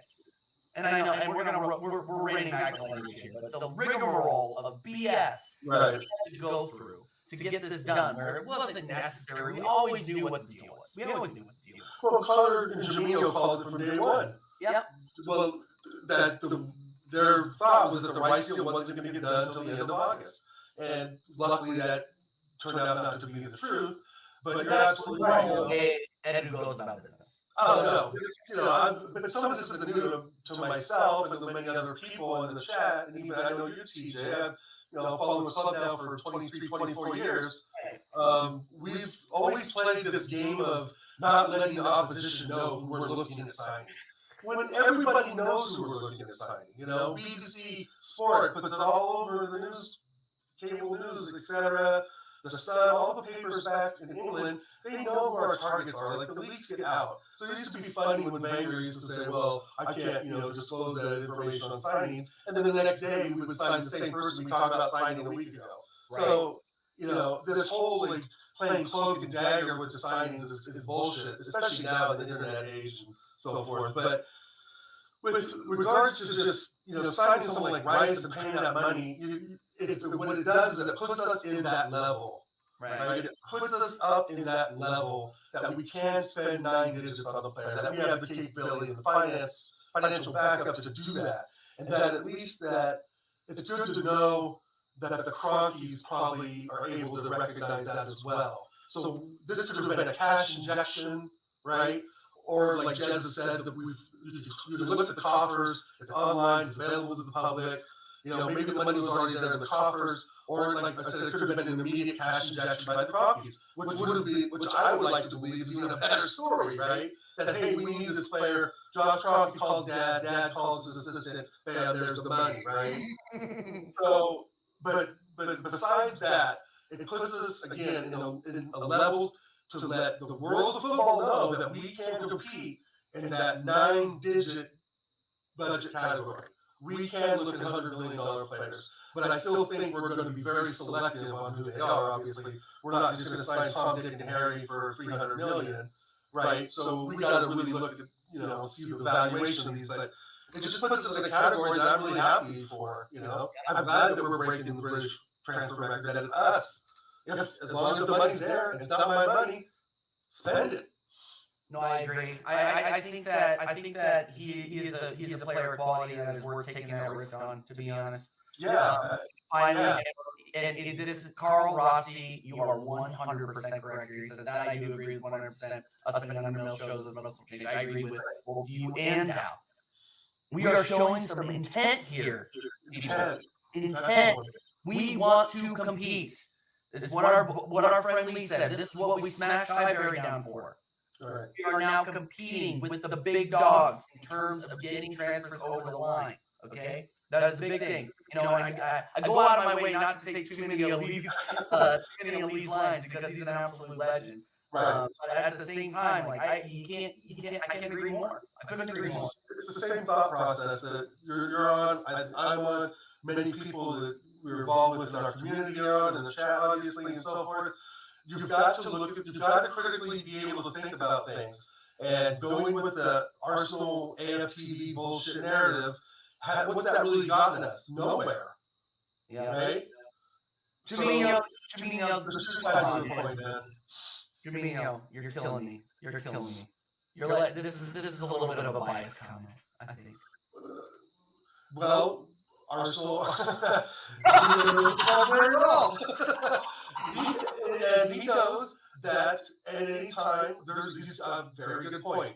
If Man City come calling, or Real Madrid, who do have a history of buying English players, obviously, if he super performs and gets us to a Champions League semifinal, and Real Madrid or Barcelona come calling, he's going to go. Yeah, Martin Elliott will go. Odegaard will go. Jesus will definitely go if we reach the higher echelons of European competition. One season, the next season, he's going to be sought after by top clubs. And to me, the real only top clubs right now in the world are, Man City, Madrid, obviously Barcelona. Who else really? You put Inter Milan in there? Maybe Bayern Munich. Right? There's only 4 or 5 powerhouse clubs. Chelsea, they're kind of in a rebuild. Yeah, exactly. We got 13 inside. Make sure you're smashing the likes up. Make sure you're subbing if you're new, everybody. I am 2 away from 350. I am now tied to this chair, and I cannot get up until we get 350. I'm just kidding. But I do want to get the chat's answer. Chat, help me out with this question. Lenny, big up Lenny. Let's answer this question. Let's answer this question. Do you both reckon Rice should be captain? Do you want me to answer this first, or do you want to answer this first? No, man, let's take a swing. Yes. Yes, I do. Martin Odegaard is not the captain that this club needs. The captain of Arsenal Football Club needs to be vocal, needs to be a imposing force, needs to lead not only by example, but by his direction of players on the field. We saw that at West Ham. He was a field general at West Ham, and now he is in charge of one of the top 6 clubs in English football. Okay, that is not West Ham United. Okay, respect West Ham for what they did. They won the Conference League. Great job. But now we are putting players around Declan Rice that can really make him thrive. I would give him the armband right away. Let's see what this guy can do with it. Let's show some intent. He is a potential world-class player. Okay? I don't think Martin Odegaard should have been the captain in the first place, because I really think he was captain in name only because he was a good PR move as a captain. Well, he is the captain of the Norwegian team as well. Yeah, but you didn't. That's credentials, right? I'm just saying that's credentials. Agreed. And you know what? People, I would love to be proven wrong. If people want to mud me in the chat, totally fine. Well, Jamino definitely doesn't agree with you. Jamino is Jamino. Arsenal forever agrees with me. Right. So I guess my point is, I would say no, because I would want Kieran Tierney to be the captain, but he also needs to be in the team. So if Arteta says, if Arteta suddenly has this, epiphany that, Zinchenko really can't defend, and really he's really a midfielder, maybe they'll just sit him on the bench and actually have a real left back, and decides to give Tierney time and makes him a staple in the team. I think you should have Kieran Tierney above anyone else. And then the second one, I maybe think Gabrielle. And then maybe Rice. I think they should do Rice as a co-captain, possibly the first season. I don't know if I would. And do you really strip Odegaard? When we see Arteta obviously sees differently, right? Right. He may see that Odegaard, is a captainship, got second place. Maybe. Right? We see it differently. But I don't think he'll be captain next season. I don't think it'll be Rice. Can I ask an American idiot question? Like, this is actually me being an idiot. So in hockey, right, they can switch. They tend to switch who wears alternate captain letters based on whether they're home or away. Can they do that with an armband, captain's armband, or does it really matter? The chat would know more about that. I think they can change to whatever they want. But I think that there's there's responsibility with being a captain. And I think that's really kind of decided at the beginning of every season. And if there's a change, I think that's a real major shakeup. Right. I think like Jamino or Rams and even Yeti and Carl could maybe give us some more insight to that for sure. But I don't know, Jay. I think they obviously have vice captains and it changes on the pitch. Whoever gets subbed off. And part of football is you don't want to sub off your captain. You want him to finish the game. Right, because he's leading the boys out. So that's a really good question. I'm not 100% sure of that. Should we captain Odegaard? Should we captain? And right? I think Kieran does the Kieran attorney, and then Gabrielle would be my second. But Gabrielle may not be a leader in Arteta's eyes, which he may not be out there. I think he is out there on the pitch. Or with Saliba maybe, but I think Saliba's a little too quiet. right. So my vote would go to attorney, but I think Rice would definitely be a shout and like that. He could definitely be ahead of, Gabrielle or Ben White or somebody. Yeah, I mean, and here's the thing: is there's a couple of potential captains in this club. Okay, Yeah. I don't think I just don't think Odegaard is the only one that should be considered. That's all I'm saying. Tierney, I think Tierney should be captain 100% too, Jimmy, if he saw the field. But Zinchenko is in his position; he's never going to see the field, and this is why I'm kind of shocked that you have seen nothing about Kieran Tierney in transfer rumors. Nothing, or at least I haven't. And I've been keeping my ear to the ground. No, well, I thought something came out that Arteta said he's part of the squad, and he was Yeah. on the side. So he's not. I swear I read that a week or two ago. Yeah. And we haven't heard much movement on Kieran Tierney, by the way. Speaking of him, Yeah. we haven't heard any bids from Newcastle, nothing from Real Madrid, which I think would be bizarre, but I don't see that fitting at all. But if I'm Carl. Big up, Carl. Made me blush. Yeah, you just made I've been a me. married man, my buddy, for almost 18 years. To a woman.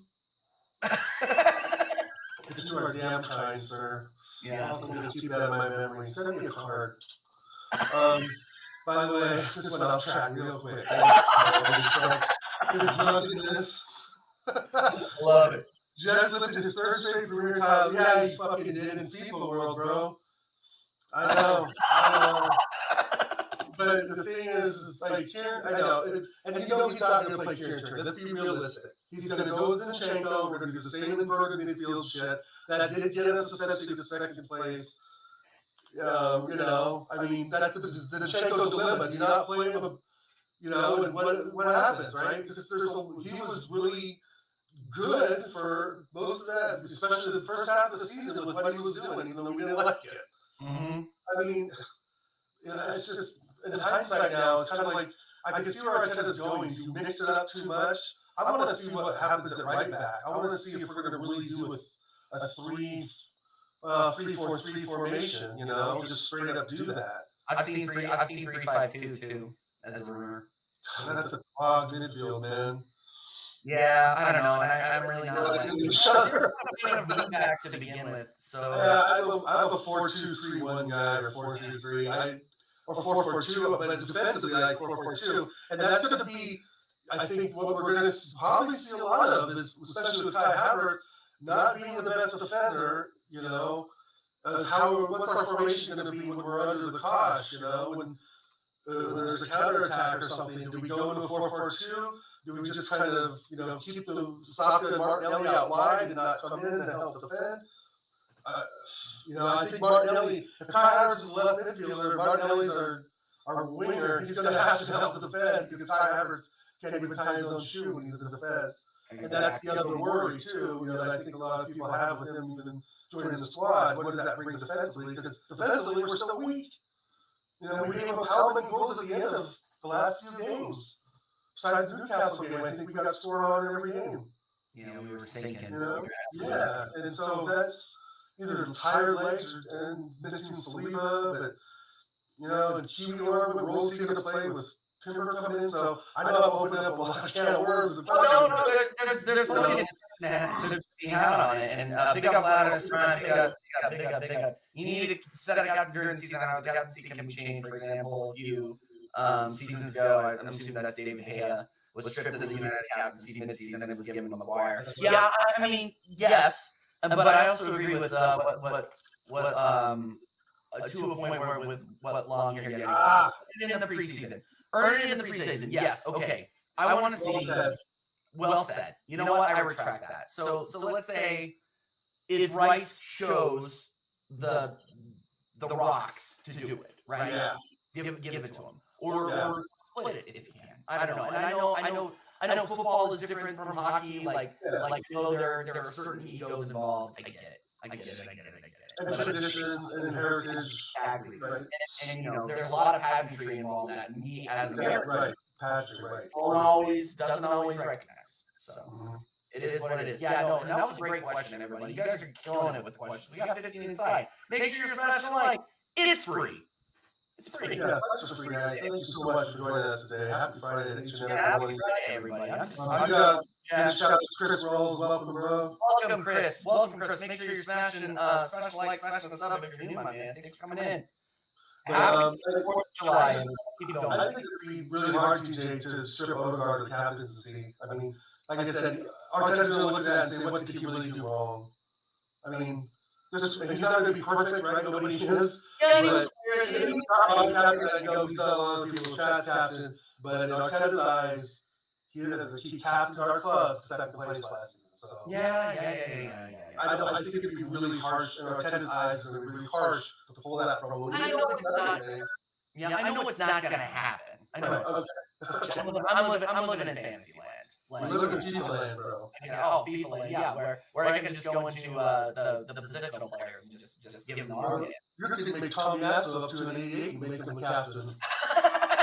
Shit, do whatever you want in FIFA world. 100%. Speaking of FIFA world, by the way, we are doing me and Connor are continuing our co-op season streams on Sunday. By the way, so keep your eyes out for that. We are one win away from winning Division 5. We are bringing the silverware to Arsenal, people. We are bringing it in, so don't worry about that. We're going to conquer Division 4 immediately after that. So just keep an eye out, hit that notification bell, and watch the scenes. It was absolute scenes. The first stream we did, we came back and won. Somebody almost came back and won on us. It was absolute scenes. So absolutely come in and watch those. Those are a lot of fun. We're getting a lot of really good questions. And Carl, I couldn't think of a better evening either. Good evening, everyone. Good evening. Sexy motherfucker. Yeah, no, you're right. You're right, Latimus. You're right. Okay, I'll go ahead and retract. That's a good point. It would make Odegaard cry, TJ. Think about it. He's pretty sensitive. He's pretty sensitive. He's like his backstreet hair. He starts getting real. He starts singing North London Forever, and I get it. How do you sing North London Forever in Norwegian? That's what I want to know. I don't know. I think we should have LongHaired Yeti give us an example, though. Yeah, I agree 100%. Remember, I sing, under his breath, Captain for Life. Okay. Well, I wouldn't go that far. Here we go. I know. Rice hasn't even the right to be born under Juninho. I know. I get it. Okay, guys. So, let's keep talking about it. I had another question. What do you make of the Timber signing? It's over the line. What do you think of it? We really on the last stream. Yeah, we didn't talk too much about it, did we? Because we know he's so good because of the amount of Dutch football that I watch on a consistent basis. No, he's good. I mean, I know United were after him last season. I believe the season before too. Maybe it was just last season. So it makes me feel good to pit those bastards to a signing that they wanted really bad. And I've seen some highlight videos and all that sort of stuff. Yeah, we'll see. I mean, we can't really tell, right, until he kicks the ball. But I think it's a good signing. I know he has a twin brother named Quentin. That's supposed to be an absolute center mid maestro. So maybe that's the center mid we bring in and loan Fabio Vieira out for him. That'd be awesome, but that's not going to happen. I don't know. I think it's a good signing. I've seen some YouTube stuff. I haven't really. I know him from COD. I know him from FIFA Ultimate Team. Oh, okay. I don't get it. I think 5 million bid for him when FIFA got turned down. So that must be pretty good. He's that much FIFA. I'm not excited for it. I think there's some attributes there that I've read about sort of YouTube and so forth. That he's going to be better than Ben White. He can overlap. He can get a cross in. He can actually defend, but I know that that's still kind of shaky. But I think that is for any young back, right, or left back. If you want to attack, but you can't all the time, it's a tough position. I don't think he's going to come in as center back. At least I'm hoping not. I think we have that pretty much filled out with Gabriel, Saliba, and Kiwior. I hope Rob Holding absolutely gets the bus out. I can't believe he's here. Now, he's going back to where he got his hairline from. He's going back to Turkey. Okay. Is he going to Besiktas? That's the rumor. That's the He rumor. got his hair work done there? Yeah, that's right. He got like Turkish plugins. Yeah. You can do it. There's hope? There's hope for all of us now. Right drugs. Oh, right. So, right. If Rob Holding can play Arsenal, there's fucking hope for all of us. Anyway, right. Mr. I'm just happy to be here. It just boils my blood because, we got a chance to let him go. He's shameless the way we treated him. We really fucked his career, to be honest, if you think about it. Because he could have been at championship level competing, you know what I mean? He hasn't competed in Arsenal at all, except for one goal he scored against City that Real Madrid couldn't do, and all those other clubs, right? Is there an Instagram of him of all these players that couldn't score against City, and it was just him? Like Vinicius Jr. couldn't, this player couldn't. No, I agree with you. He's dead. Yeah, no, I agree with you, Leonard. You don't really need to wear an armband to be a leader. I mean, you see that with Gabrielle, in my opinion. You see that with Ramsdale at certain points. You see that with Zinchenko, even though I think he's 75% a passion merchant, but it is what it is. I know absolutely nothing about Timber. I felt Bird worked in secondary school. They didn't let me anywhere near that saw. I'll tell you that for free. That was the 7th grade. I had woodshop class, and I made this bookshelf that was all kind of crooked and unfinished. And there was this other kid, I think his name was Andy. He made this bookshelf. I think he sold it for like $700. Like, it was like a work of fucking art. Like, this guy literally put blood, sweat, and tears in the thing. 7th grade, I'll never forget it. Just like, yeah, it was not anything for me. I was anything having to do like with bands, man. I suck at working with my hands. Terrible. A band song. Yeah, I need that in life. Yeah, exactly. Okay, we got a couple of good questions. Dave, you're coming with the really good questions. I highlighted this one. Hit it, Dave. Hit it, Dave. Is the club trying to sell party? And if they are, what's your opinion on this? Dal, take this one, please. I think they're actively looking for buyers, but I don't think they're actively selling him, if that makes sense. I think they're waiting to see what the market does with him, but I would not sell him for this season because I think this season is a very definitive season in Arsenal Football Club. We've proven that we can get second. We have to push on. He was a huge part of that. If anything, you bring him on as a sub. I agree. I think we keep him for maybe one more season. But if we get a good price for him, and I don't mean some bullshit 20 million price tag, if we get a 40 million price tag, I think he's worth about 35, 40 million. I honestly do. He's a freaking fantastic defensive mid, one of the best in the Prem, if not probably the top 10 right in the world. Definitely not, maybe not top 5. But we got to get a 35 million, 40 million price tag for him if he does go. But other than that, he comes off the bench for me and we keep him. No, I agree. I agree with you 100%. I'm just hoping that, Rice is definitely going to start. What? Rice is definitely going to start. That's a given. He was saying, like, oh, yeah, Party's going to stay in there. No, he's not. He's not. No. He's not. But if I see Party at right back, I will absolutely take the shotgun to my computer and television and blow it to smithereens because putting Thomas Party at right back is like the Antichrist. Like, who but Arteta would think of some bullshit like that, TJ? I mean, you wanted it to happen? Yeah, he wanted it to happen. Yeah, he benefited directly from that. Of course he did, because he is a real striker. All right, he's a real squad. Exactly. Juminho, yes! Sunday evening actually it's Monday morning, if you think about it now. Monday morning, midnight, UK time, Sunday going into Monday. I will be doing a watch along with Tottenham Away's Will Stewart. We are going to be watching the USA versus Trinidad and Tobago, the third game of the group stage. We just beat St. Kitts and Nevins 6-0. They're a real powerhouse squad. Carolina's little, huh? Yeah, they're pretty hard to beat. So we beat them 6-0. So yeah, don't worry about that. USA has nothing to worry about. But yes, I will be doing a late night UK stream with Will Stewart.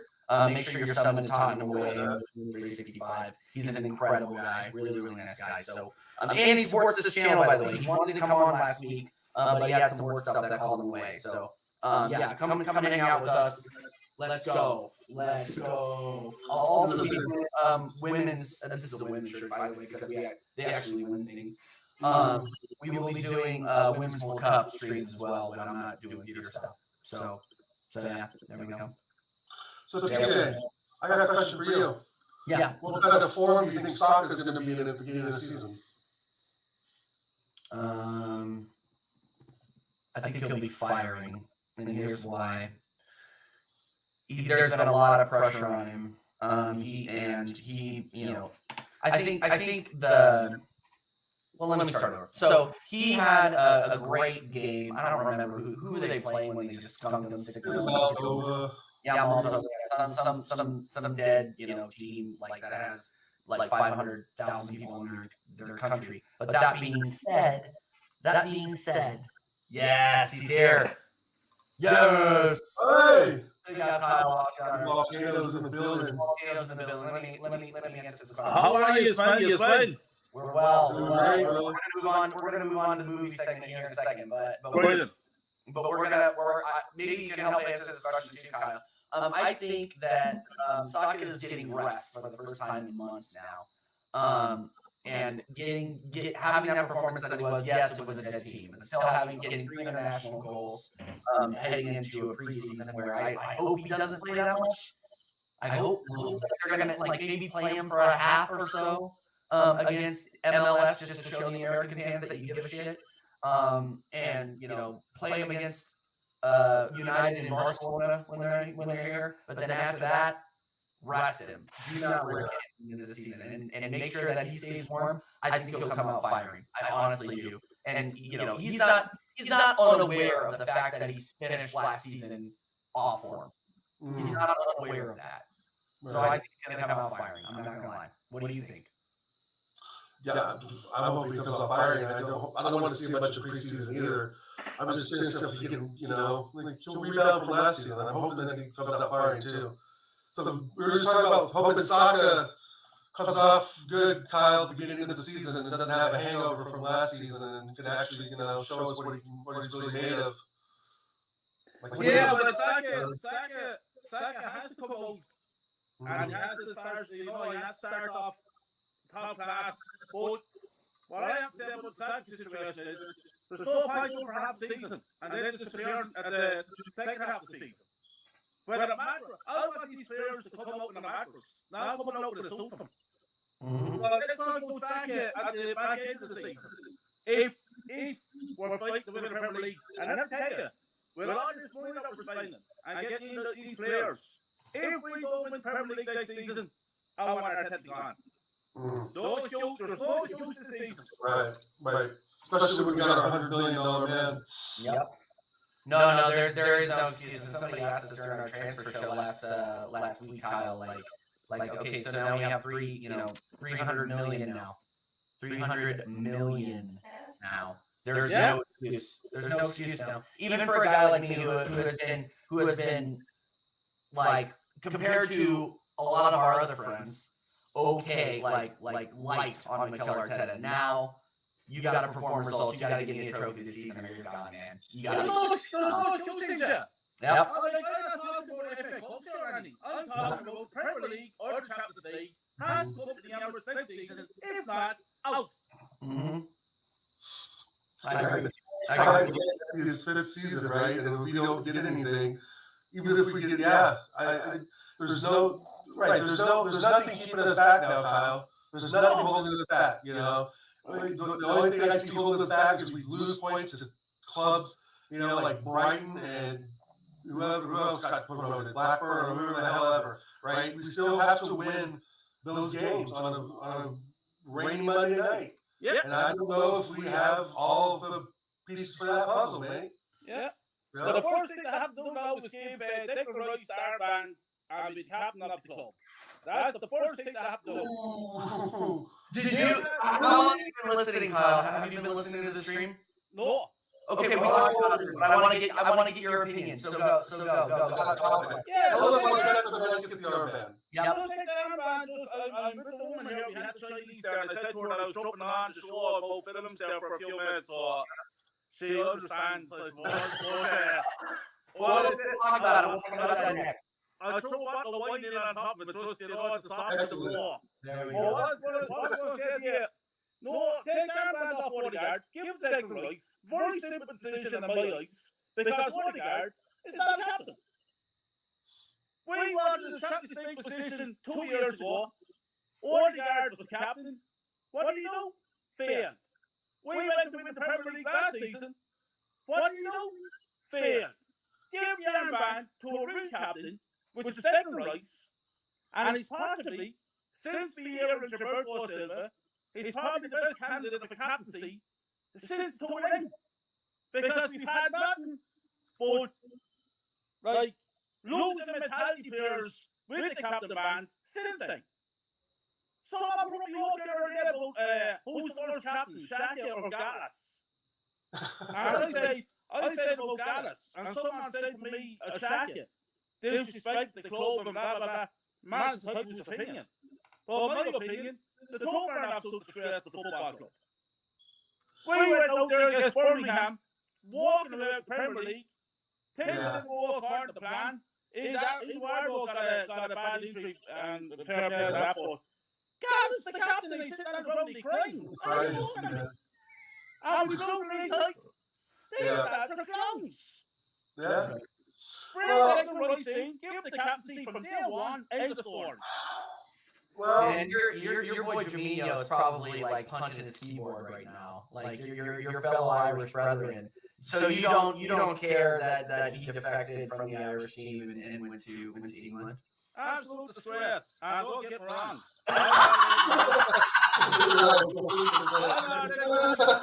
I'm not a Declan Rice fan.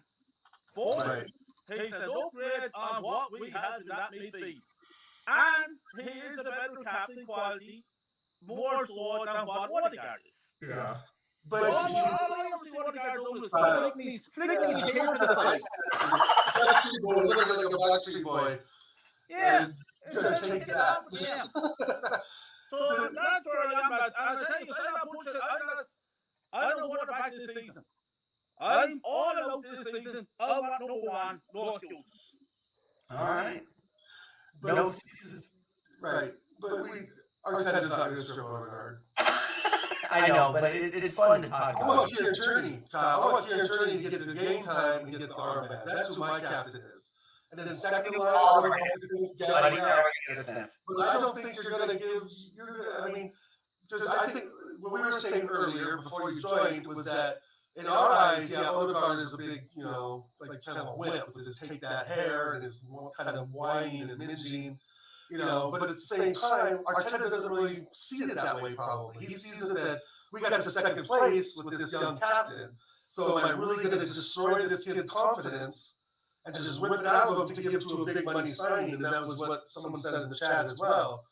How that's going to absolutely obliterate Odegaard. Right. And I know we don't really, our community doesn't really rate him as a captain, and we do rate him as a goal scorer, but not, he disappears in games. But do you really just destroy this kid and give it to a big name signing? I suppose you're right one way because he does shit on himself and things go against him, when we're 8 games to go there, and the captain leading the captaincy leading the team out, he failed. The pressure is on the man, he crumbles. So if you took the captaincy off him, he probably crumbled as well. So I don't know, lads. I don't know. In my opinion, with Odegaard as captain, we're winning absolutely jack shit. Right.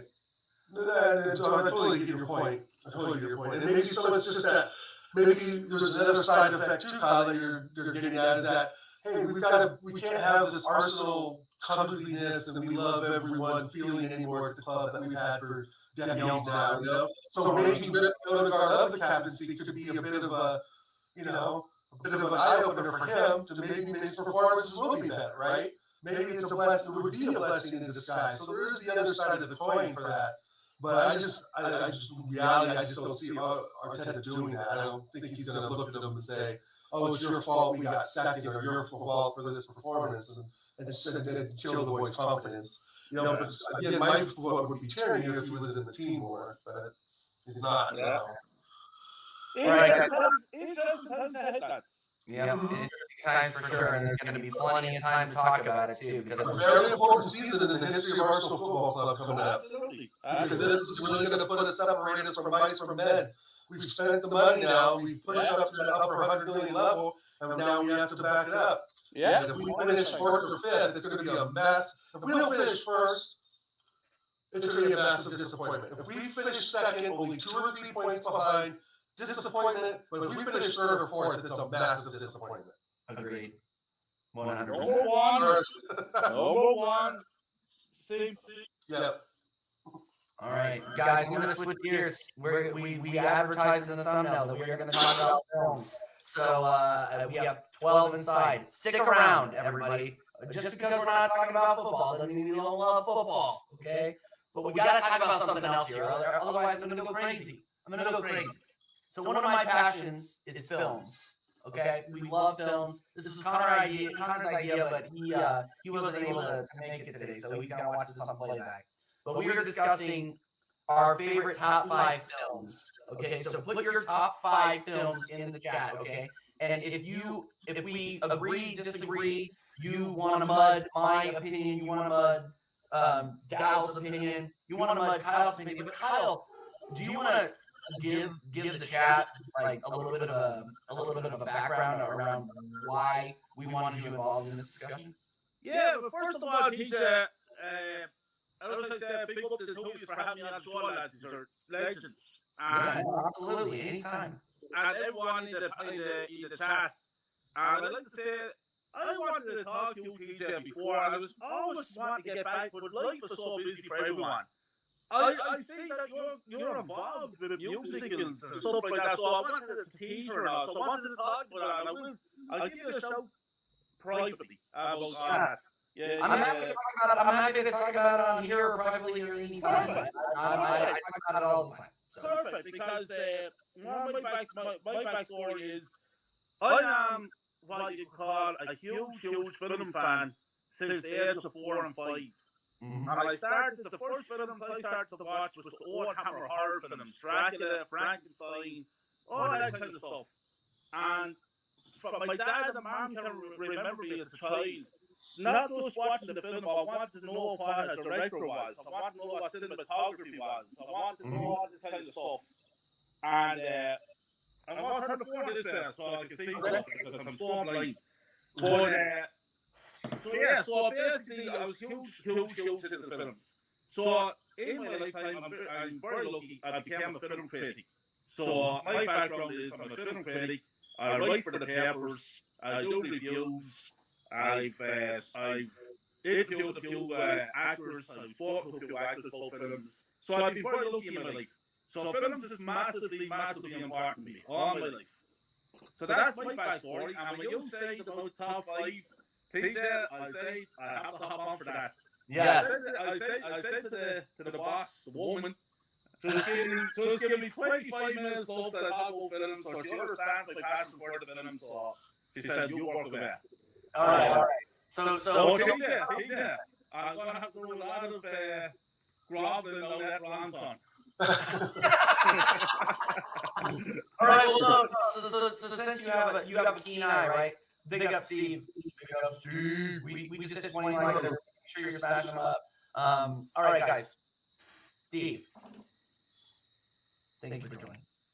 Now, Kyle, I need to know top 5 films in your opinion. The film critic.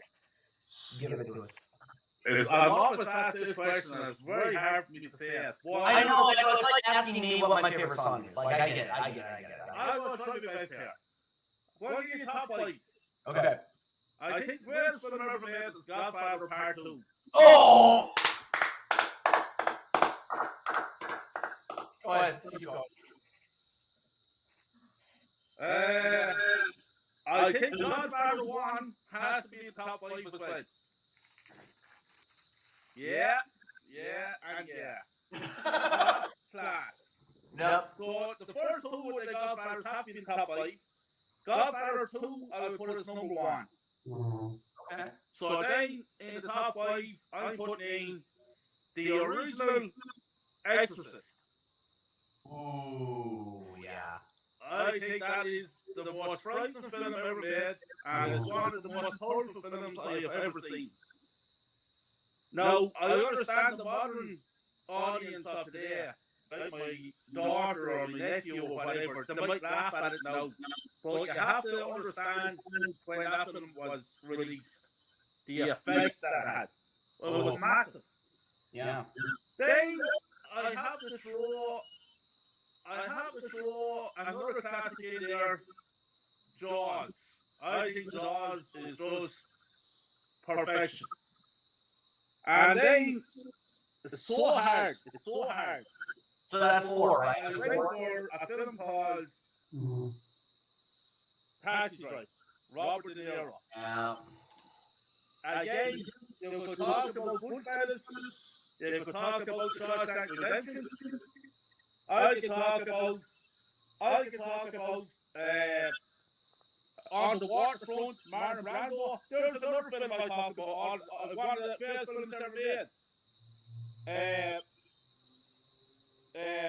Just that was escaping me there now. Apocalypse Now. Apocalypse Now. Yeah. Unbelievable Film. Incredible. So like when you say top 5, it's so hard to get 5 in there. I was trying to speak, I always said top 10. Top 5 was very hard, but I'm going for Godfather 2, Godfather 1, The Exorcist, Jaws, and Taxi Drive. That's incredible. That's an incredible one. We got okay. So let's call out some of the ones in the chat, and then Dal, I'm asking for yours. All right. So we got Carl Rossi, Goodfellas, Inglourious Basterds, The Patriots, Godfather Part 2, Lord of the Rings, Django Unchained.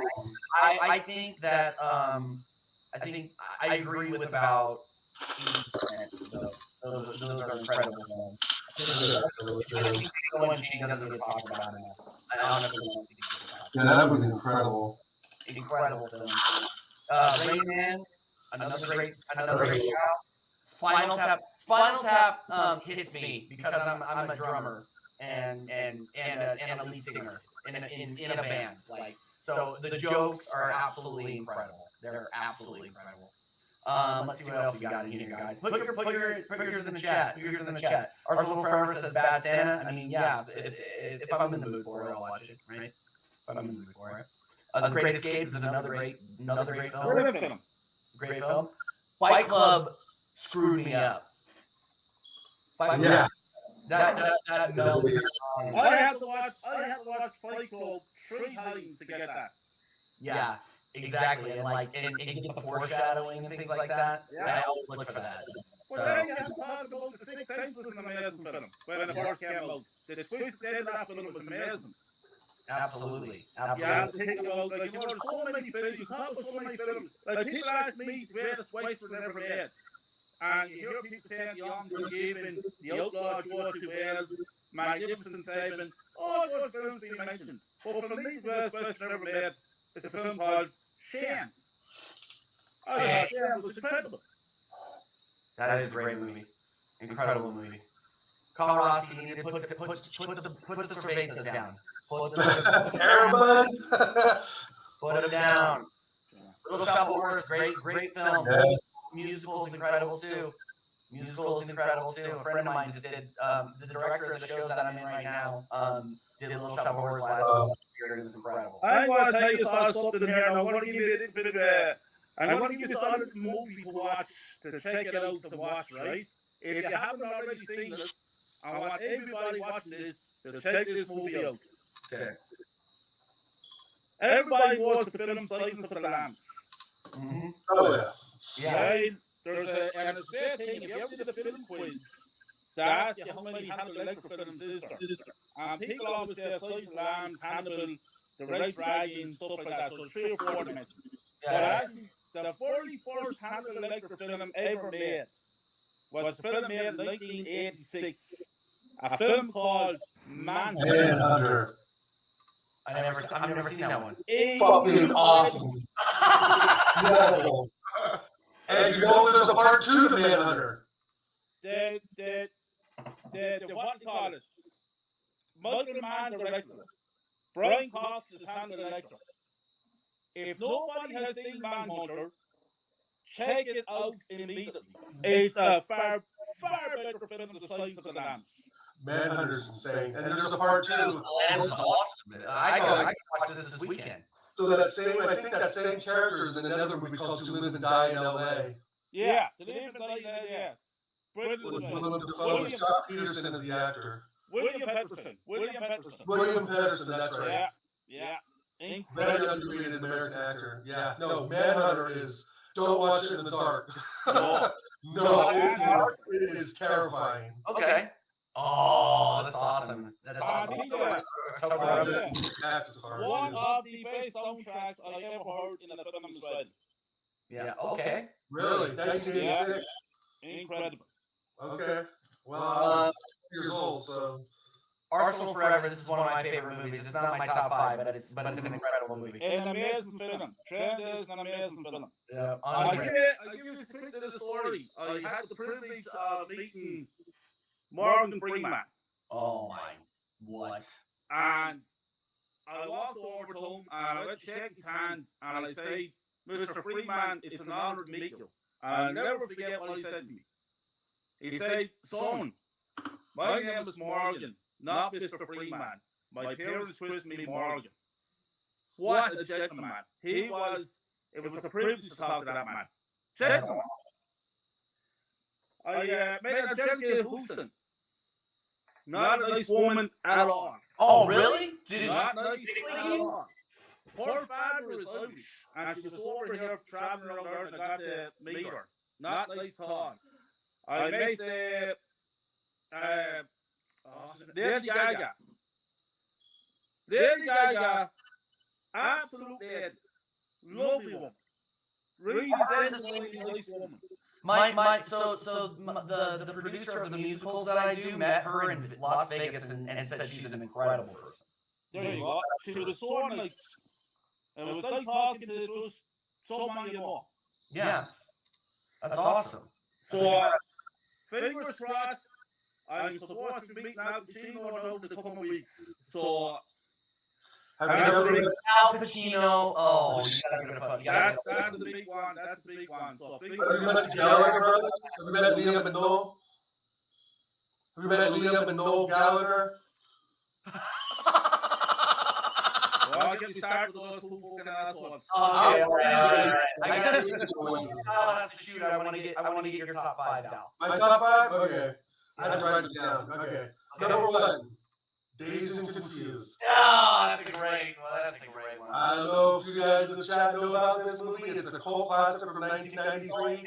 It's the last day of school in Austin, Texas in 1977, and it's the story of these kids' lives. One day, they go to school, they go to the party, and that's the end of the movie. It's got one of the greatest classic rock soundtracks, Matthew McConaughey's first movie, one of Ben Affleck's first movie, Giovanni Ribisi's sister is in it.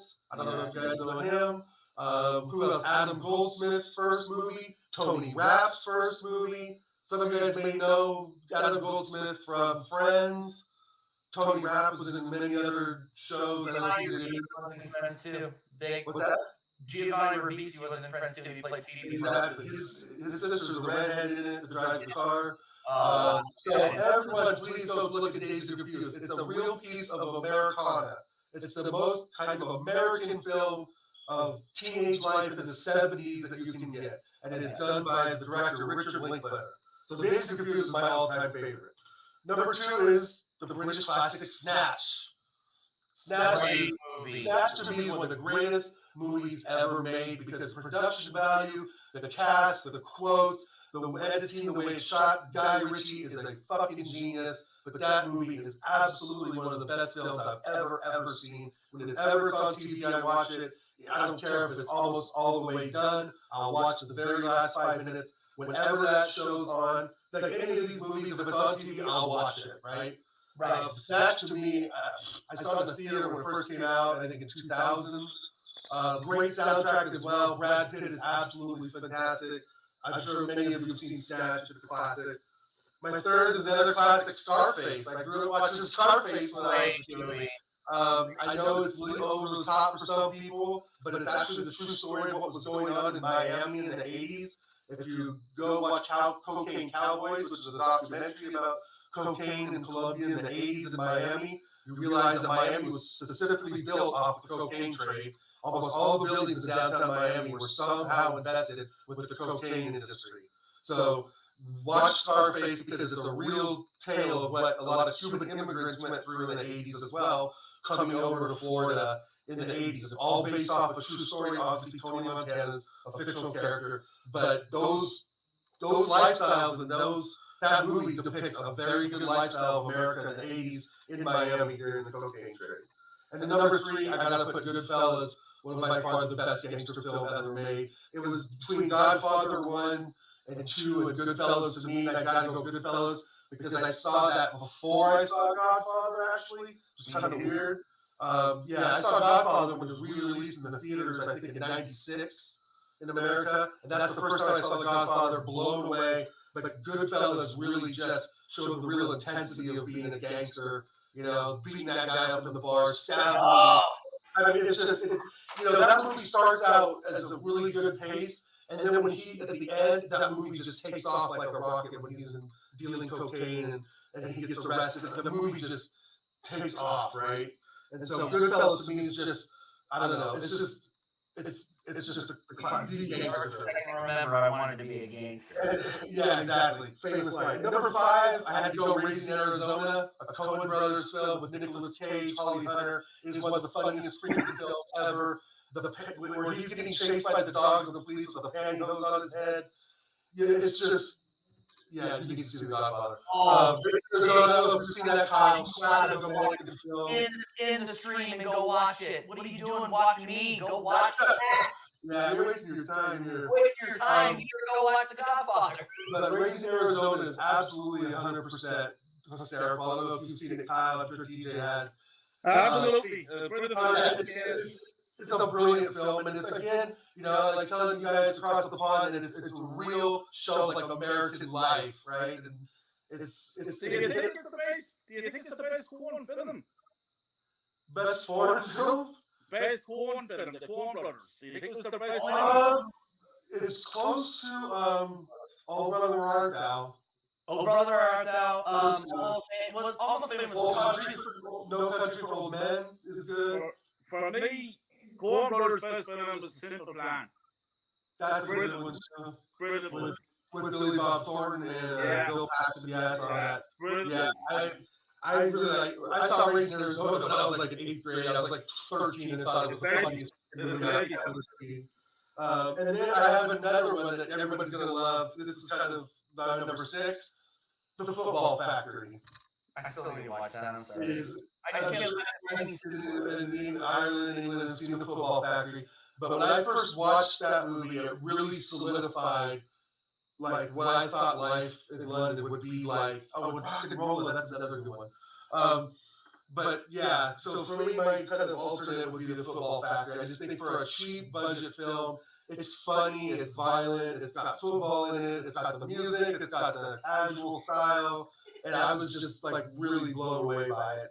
Especially the value for that. It was such a cheap movie, right, Kyle? A great football hooligan film, a British film called The Forum. I've seen that with Gary Oldman. Yeah, I saw that. Gary Oldman. It's an amazing film. And there's another British film I love people to watch as well. If you never check it out, it's a film called Nil by Mouse, N-I-A by Mouse, Nil by Mouse. It is an amazing film. Ray Winston, Gary Oldman wrote it and directed it, and it was about his youth growing up in England. Ray Winston is in it, and he's an absolute savage. Great film. Right. Another Ray Winston one I was going to put those two was Sexy Beast. Yeah. That would be hardcore. Yeah. You've seen Sexy Beast, TJ? I've not seen that one. Oh, yes. That is like Ben Kingsley. Remember, he played Gandhi, right? Yeah. He's a gangster in this, and he is freaking terrifying. It's incredible. Two of the best British films there, Nil by Mouse, and there's another film there that's camera put in there, some real witness in that as well. And an amazing film. Check the two of them out, Little White Mouse and Some. Nightmare on Elm Street, I saw that as a kid. Scum, I got written down. Scum I got written down too. Yeah, I'm definitely rewatching this one. All right, can I give mine? Yeah. Are we ready? Yeah. Here we go. Okay. Godfather 1 is my favorite. Godfather 1. Did you think it's better than Part 2, teacher? It was ahead of its time. That's the thing. The woman says that she agrees to get a teacher. What? The woman says she agrees with me. Yes, 100%. Yes, thank you. But see, Part 2, I gotta go with Kyle because there's more of a story. Validated right now. Not even that line. Part 2. No. Part 2 is great. Part two is my third. Third favorite. Second is Goodfellas. Third is 2. Fourth, I know this is gonna be like people are gonna roll their eyes at me and be like, "Wow, you're just like an action guy," but this is like one of the things. Heat. Brilliant. Brilliant.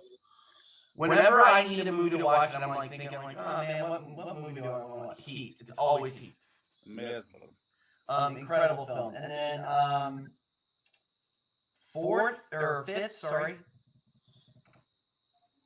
People are gonna laugh at me because it's not deep. It's not deep at all. It's not deep at all. But it's just my favorites. I'm not talking about like art. Like there's no artistry behind it. It's all emotion. Okay. Ooh. What is it? Tombstone. Kurt Russell.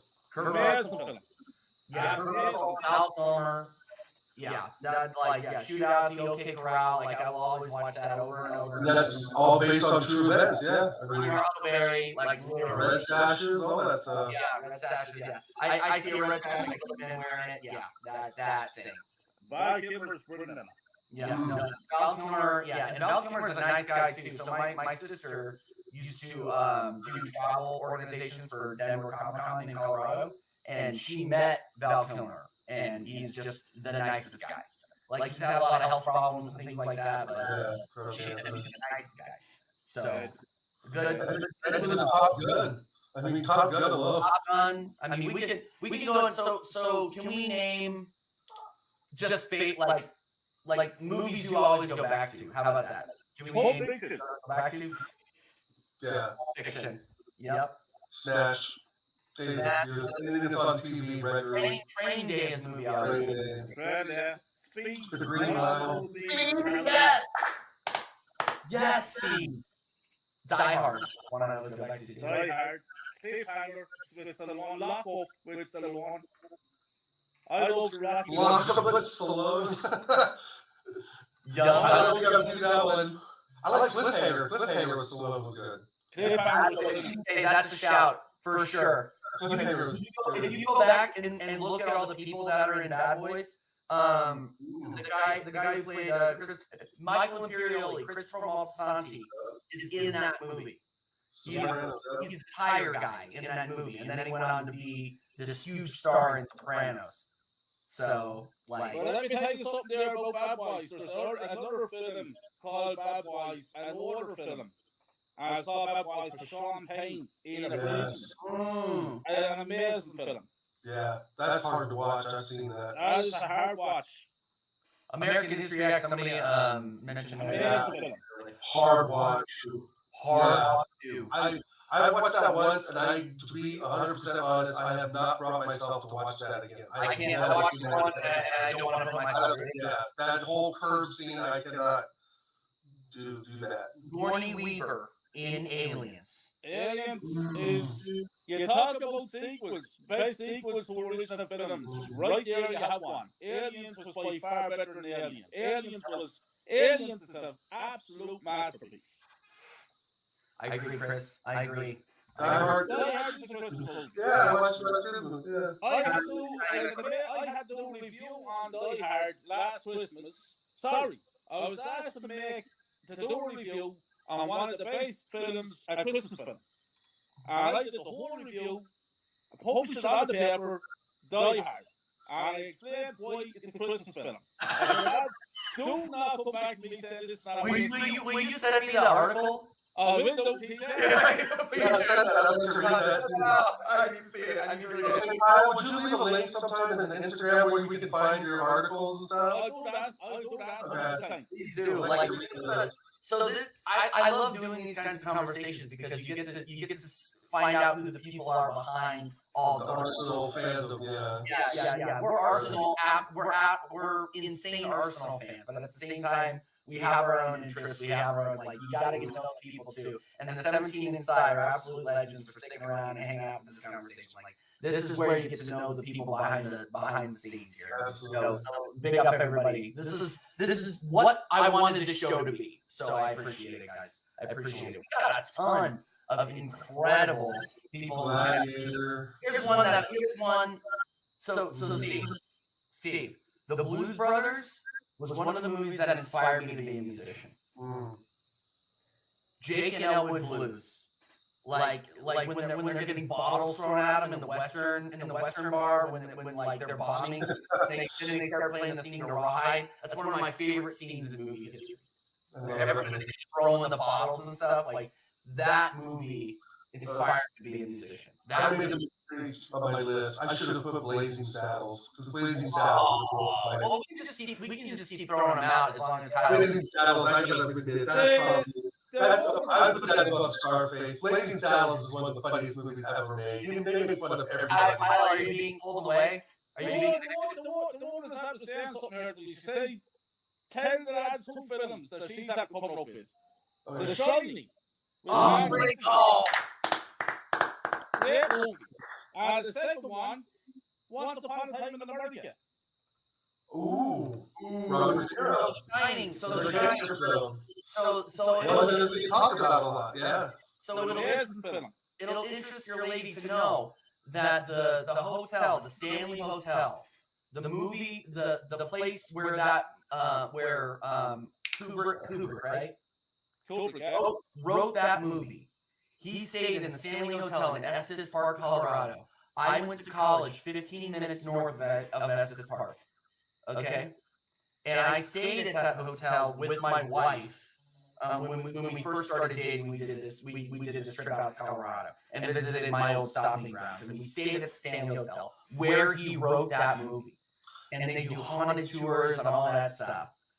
So Didn't they film it though? I thought in Timberline Lodge in Oregon. they did film it in Oregon. They filmed it in Oregon, but Kubrick wrote it based off of his experiences at the Stanley Hotel.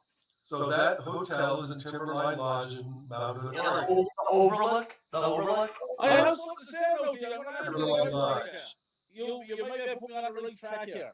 Stephen King wrote that The Shining, but Kubrick directed it. But the Kubrick wrote that Stanley Hotel and writes the screenplay name for The Shining. Let me look. I might be getting it wrong. I think you're right. I think Kubrick. I think it was Stephen King that stayed Hotel because Kubrick directed it. Yeah, no. Yeah, no. Thank you for the correction. You're 100% correct. Kubrick wrote the movie, but I think you're right. Kubrick and Diane Johnson. The film is based off of Stephen King's novel. Yeah. There we go. Okay, thanks for the correction. No. So Stephen King wrote it in there, staying in there. Oh, that's so cool. That's even creepier. That is incredible. She says that she stays, and TJ, she said to me just there a minute ago, she said, TJ sounds like a nice lad. If you go and invite us over to Colorado, I'm paying for a drink as well. I We're gonna get monetized first, Kyle. Hey, yeah, we got to monetize first, and I'm having trouble getting up to 350. So make sure you're subbing everybody. She wants to sell it.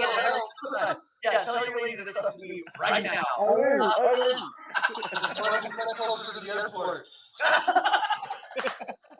No, I live in Kansas City, but I'm based like I was born in Colorado. I grew up in Littleton, Colorado. So that's where I hit my comeuppance, and then I moved out to Kansas City about 12 years ago. Littleton, Colorado. Really? Yes. That's where. I went to Columbine. You went to Columbine High School. Yes. Oh. Yeah. So I trust everybody in the chat. This is cool. This is not me like trauma dumping or anything like that. My sister was there. Oh, no shit. Yeah. So we went through all of that. Stuff. Yeah, we went through some stuff. So yeah, no, I went to Columbine, and it was just a normal high school experience. Yeah. With a lot of cameras on it at the same time. Because your sister's older than you.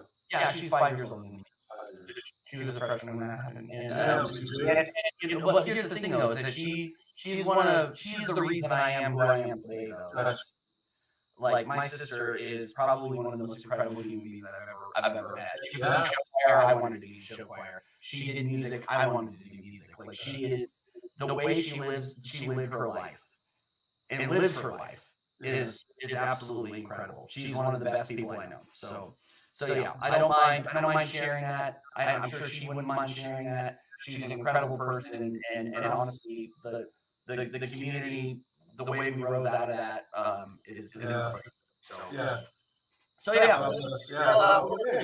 not trying to get into politics. Unfortunately, happening in the United States is a big problem. So hopefully it gets fixed.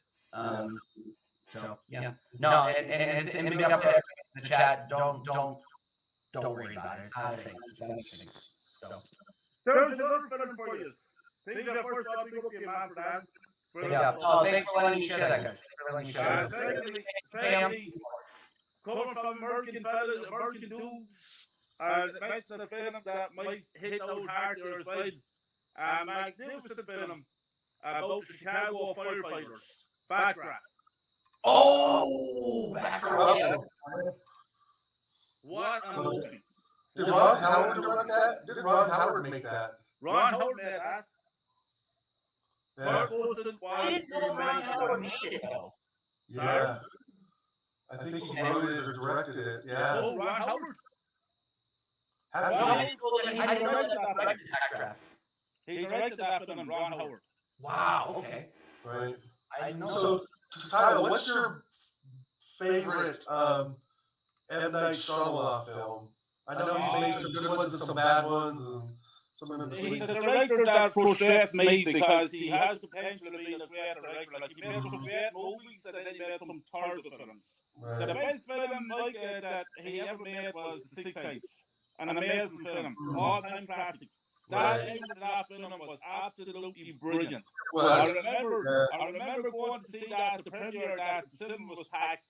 And remember, those last few minutes, there wasn't a word said in the cinema. And when the film ended, everybody was sat there. Nobody could believe what they were seeing. yeah. I think Unbreakable was also a brilliant Unbreakable. Great film. movie.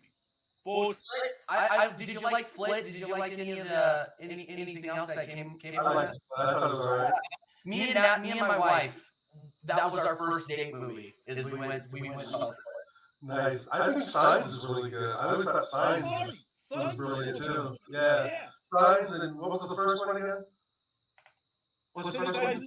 Yeah, those two I think are his best. Unbreakable was very good as well. And Unbreakable. Yeah, definitely. Yeah. But he's a director and he went on and made some terrible that happening. Yeah. What was that all about? That was my wife and I went to see that. That was stupid. The trees took revenge on the people or something. Yeah, terrible films. Dumb. Yeah, no. Make sure you're smashing the likes up, everybody. Make sure you're subbing to me, Oregon Gunner, and Kyle Walsh, Gunner, everybody. We got 14 inside. Make sure As a critic, what do you think of like the Marvel franchise? Good question. What I think of the Marvel franchise is I think it's out of a strong film as we know it. Film for me these days is all based on too much special effects, very thin characters, very lightweight characters, and storylines are kind of all the same. And what we're looking at is the same kind of thing the whole time. The Marvel franchise, don't get me wrong, there's a few entries that are really, really good, really strong. But more so, there's entries there than like the last phase of the Marvel universe. Horrific films. The Ant-Man Part 3 was terrible. The Thor film. Terrible. No, let's see what's this. Let's see. I'm lucky. I'll tell you a quick one. I'm very lucky at the moment because my daughter is now 13, and if you think I'm bad when it comes to films, she's obsessed altogether. So what she's done now, she's come to the cinema to see all these films with me. Instead of me going bringing her to see all these cartoons, now I'm bringing her films with me that I like. Yeah. So she's hearing all these Marvel films with me. So yeah, no, I'm disappointed with the Marvel. And as well as that, there's so many TV shows being streamed on Disney Plus as well. So you're trying to, you don't know where you are with all these characters. You know, it's hard to follow it all. Right. So much money being, they say they're making so much money from it. But from me, as the film industry, yes, they're making big money, but when there's enough, like, you know, make up with something original. I went to see the new Indiana Jones film there, Wednesday night. Oh yeah. Again, why make this film? Why? Well, part of it too, Kyle, I think, like, you know, us being in our upper 40s, there's no really any real movie stars anymore. You know, we see these a lot of young kids coming from Disney and kids coming from different kids shows that become actors and actresses, and I can kind of, you know, think of some of those movies. I know in the chat you can think of some of those. There's a pretty boy and a young girl. Who the hell are they? Like, Yeah. you know, like there's a trilogy that's like a space one. I can't think of the name of it. You help me out here. And then, Resurrection or something like that. It's a trilogy. And the soundtrack's all poppy. It's maybe it didn't even get overseas. I don't know. Somebody in the chat can help me. I'd have to look it up. Just me there. No, maybe it's not bad. I just didn't look at it. But Yeah, right. The same. Where's the movie stars of today? There is no movie stars. The last movies, in my opinion, I just seen that Clint Eastwood is making another film. The man is 92 years of age. How? Yeah. You know, This is his last film, he said. And he's 92. yeah. And in my opinion, the last real movie star in the world today is Tom Cruise. Mm. Like, I cannot wait to see the new Mission Impossible film. Right. yeah, Tom Cruise is a little. Whack job. Boss, he is absolutely brilliant at what he does. He's great. He's a great actor. He's a great actor. But that's where it stops for me. But Tom Cruise, does he really get the pull of like the younger generation anymore? Oh, Like, you Shotgun 2? Oh my god. No, my one was watching Pass. I mean, It was an awesome trip. see, I think some of like the newer, some of the newer generation, then to me is like actors, like Irish actor Cillian Murphy, like Peaky Blinders. Oh, He's a great just character actor, right? He's in Sandman and Batman, and he's in another movie I think coming out here with Oppenheimer, right? Oppenheimer. He's like a real classic type actor of that ilk, you know. And I think more actors like that need to come through, you know, be in the scene. I don't, you know, Tom Holland, okay, he's Spider-Man. He's in it when he did a war movie that was okay, I think. Footloose is fantastic.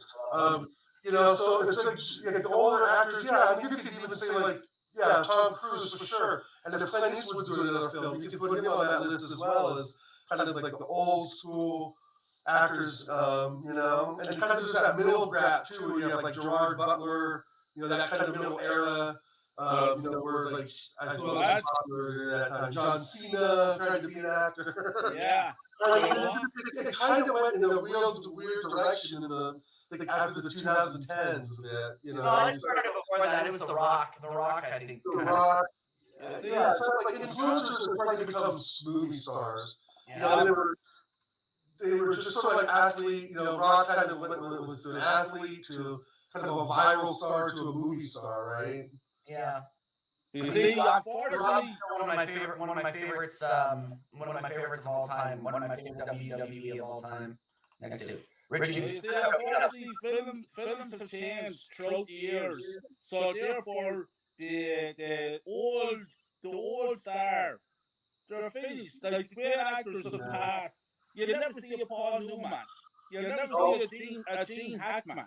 Mm-hmm. Sidney Poitier. Yeah, I know you have Denzel Washington, but he's almost 70 years of age now. Right. You have all those great actors. You remember Jack Nicholson back in his prime. You know, Right. Dustin Hoffman. You don't see guys like that Right. coming through anymore.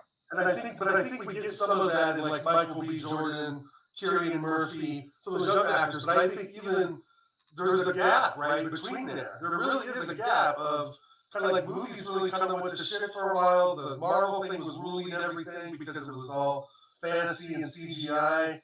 And then I think now we're kind of getting back on track of making real in-depth films. You know, one of them I definitely want to see is Bill Knightley called Living. Yeah.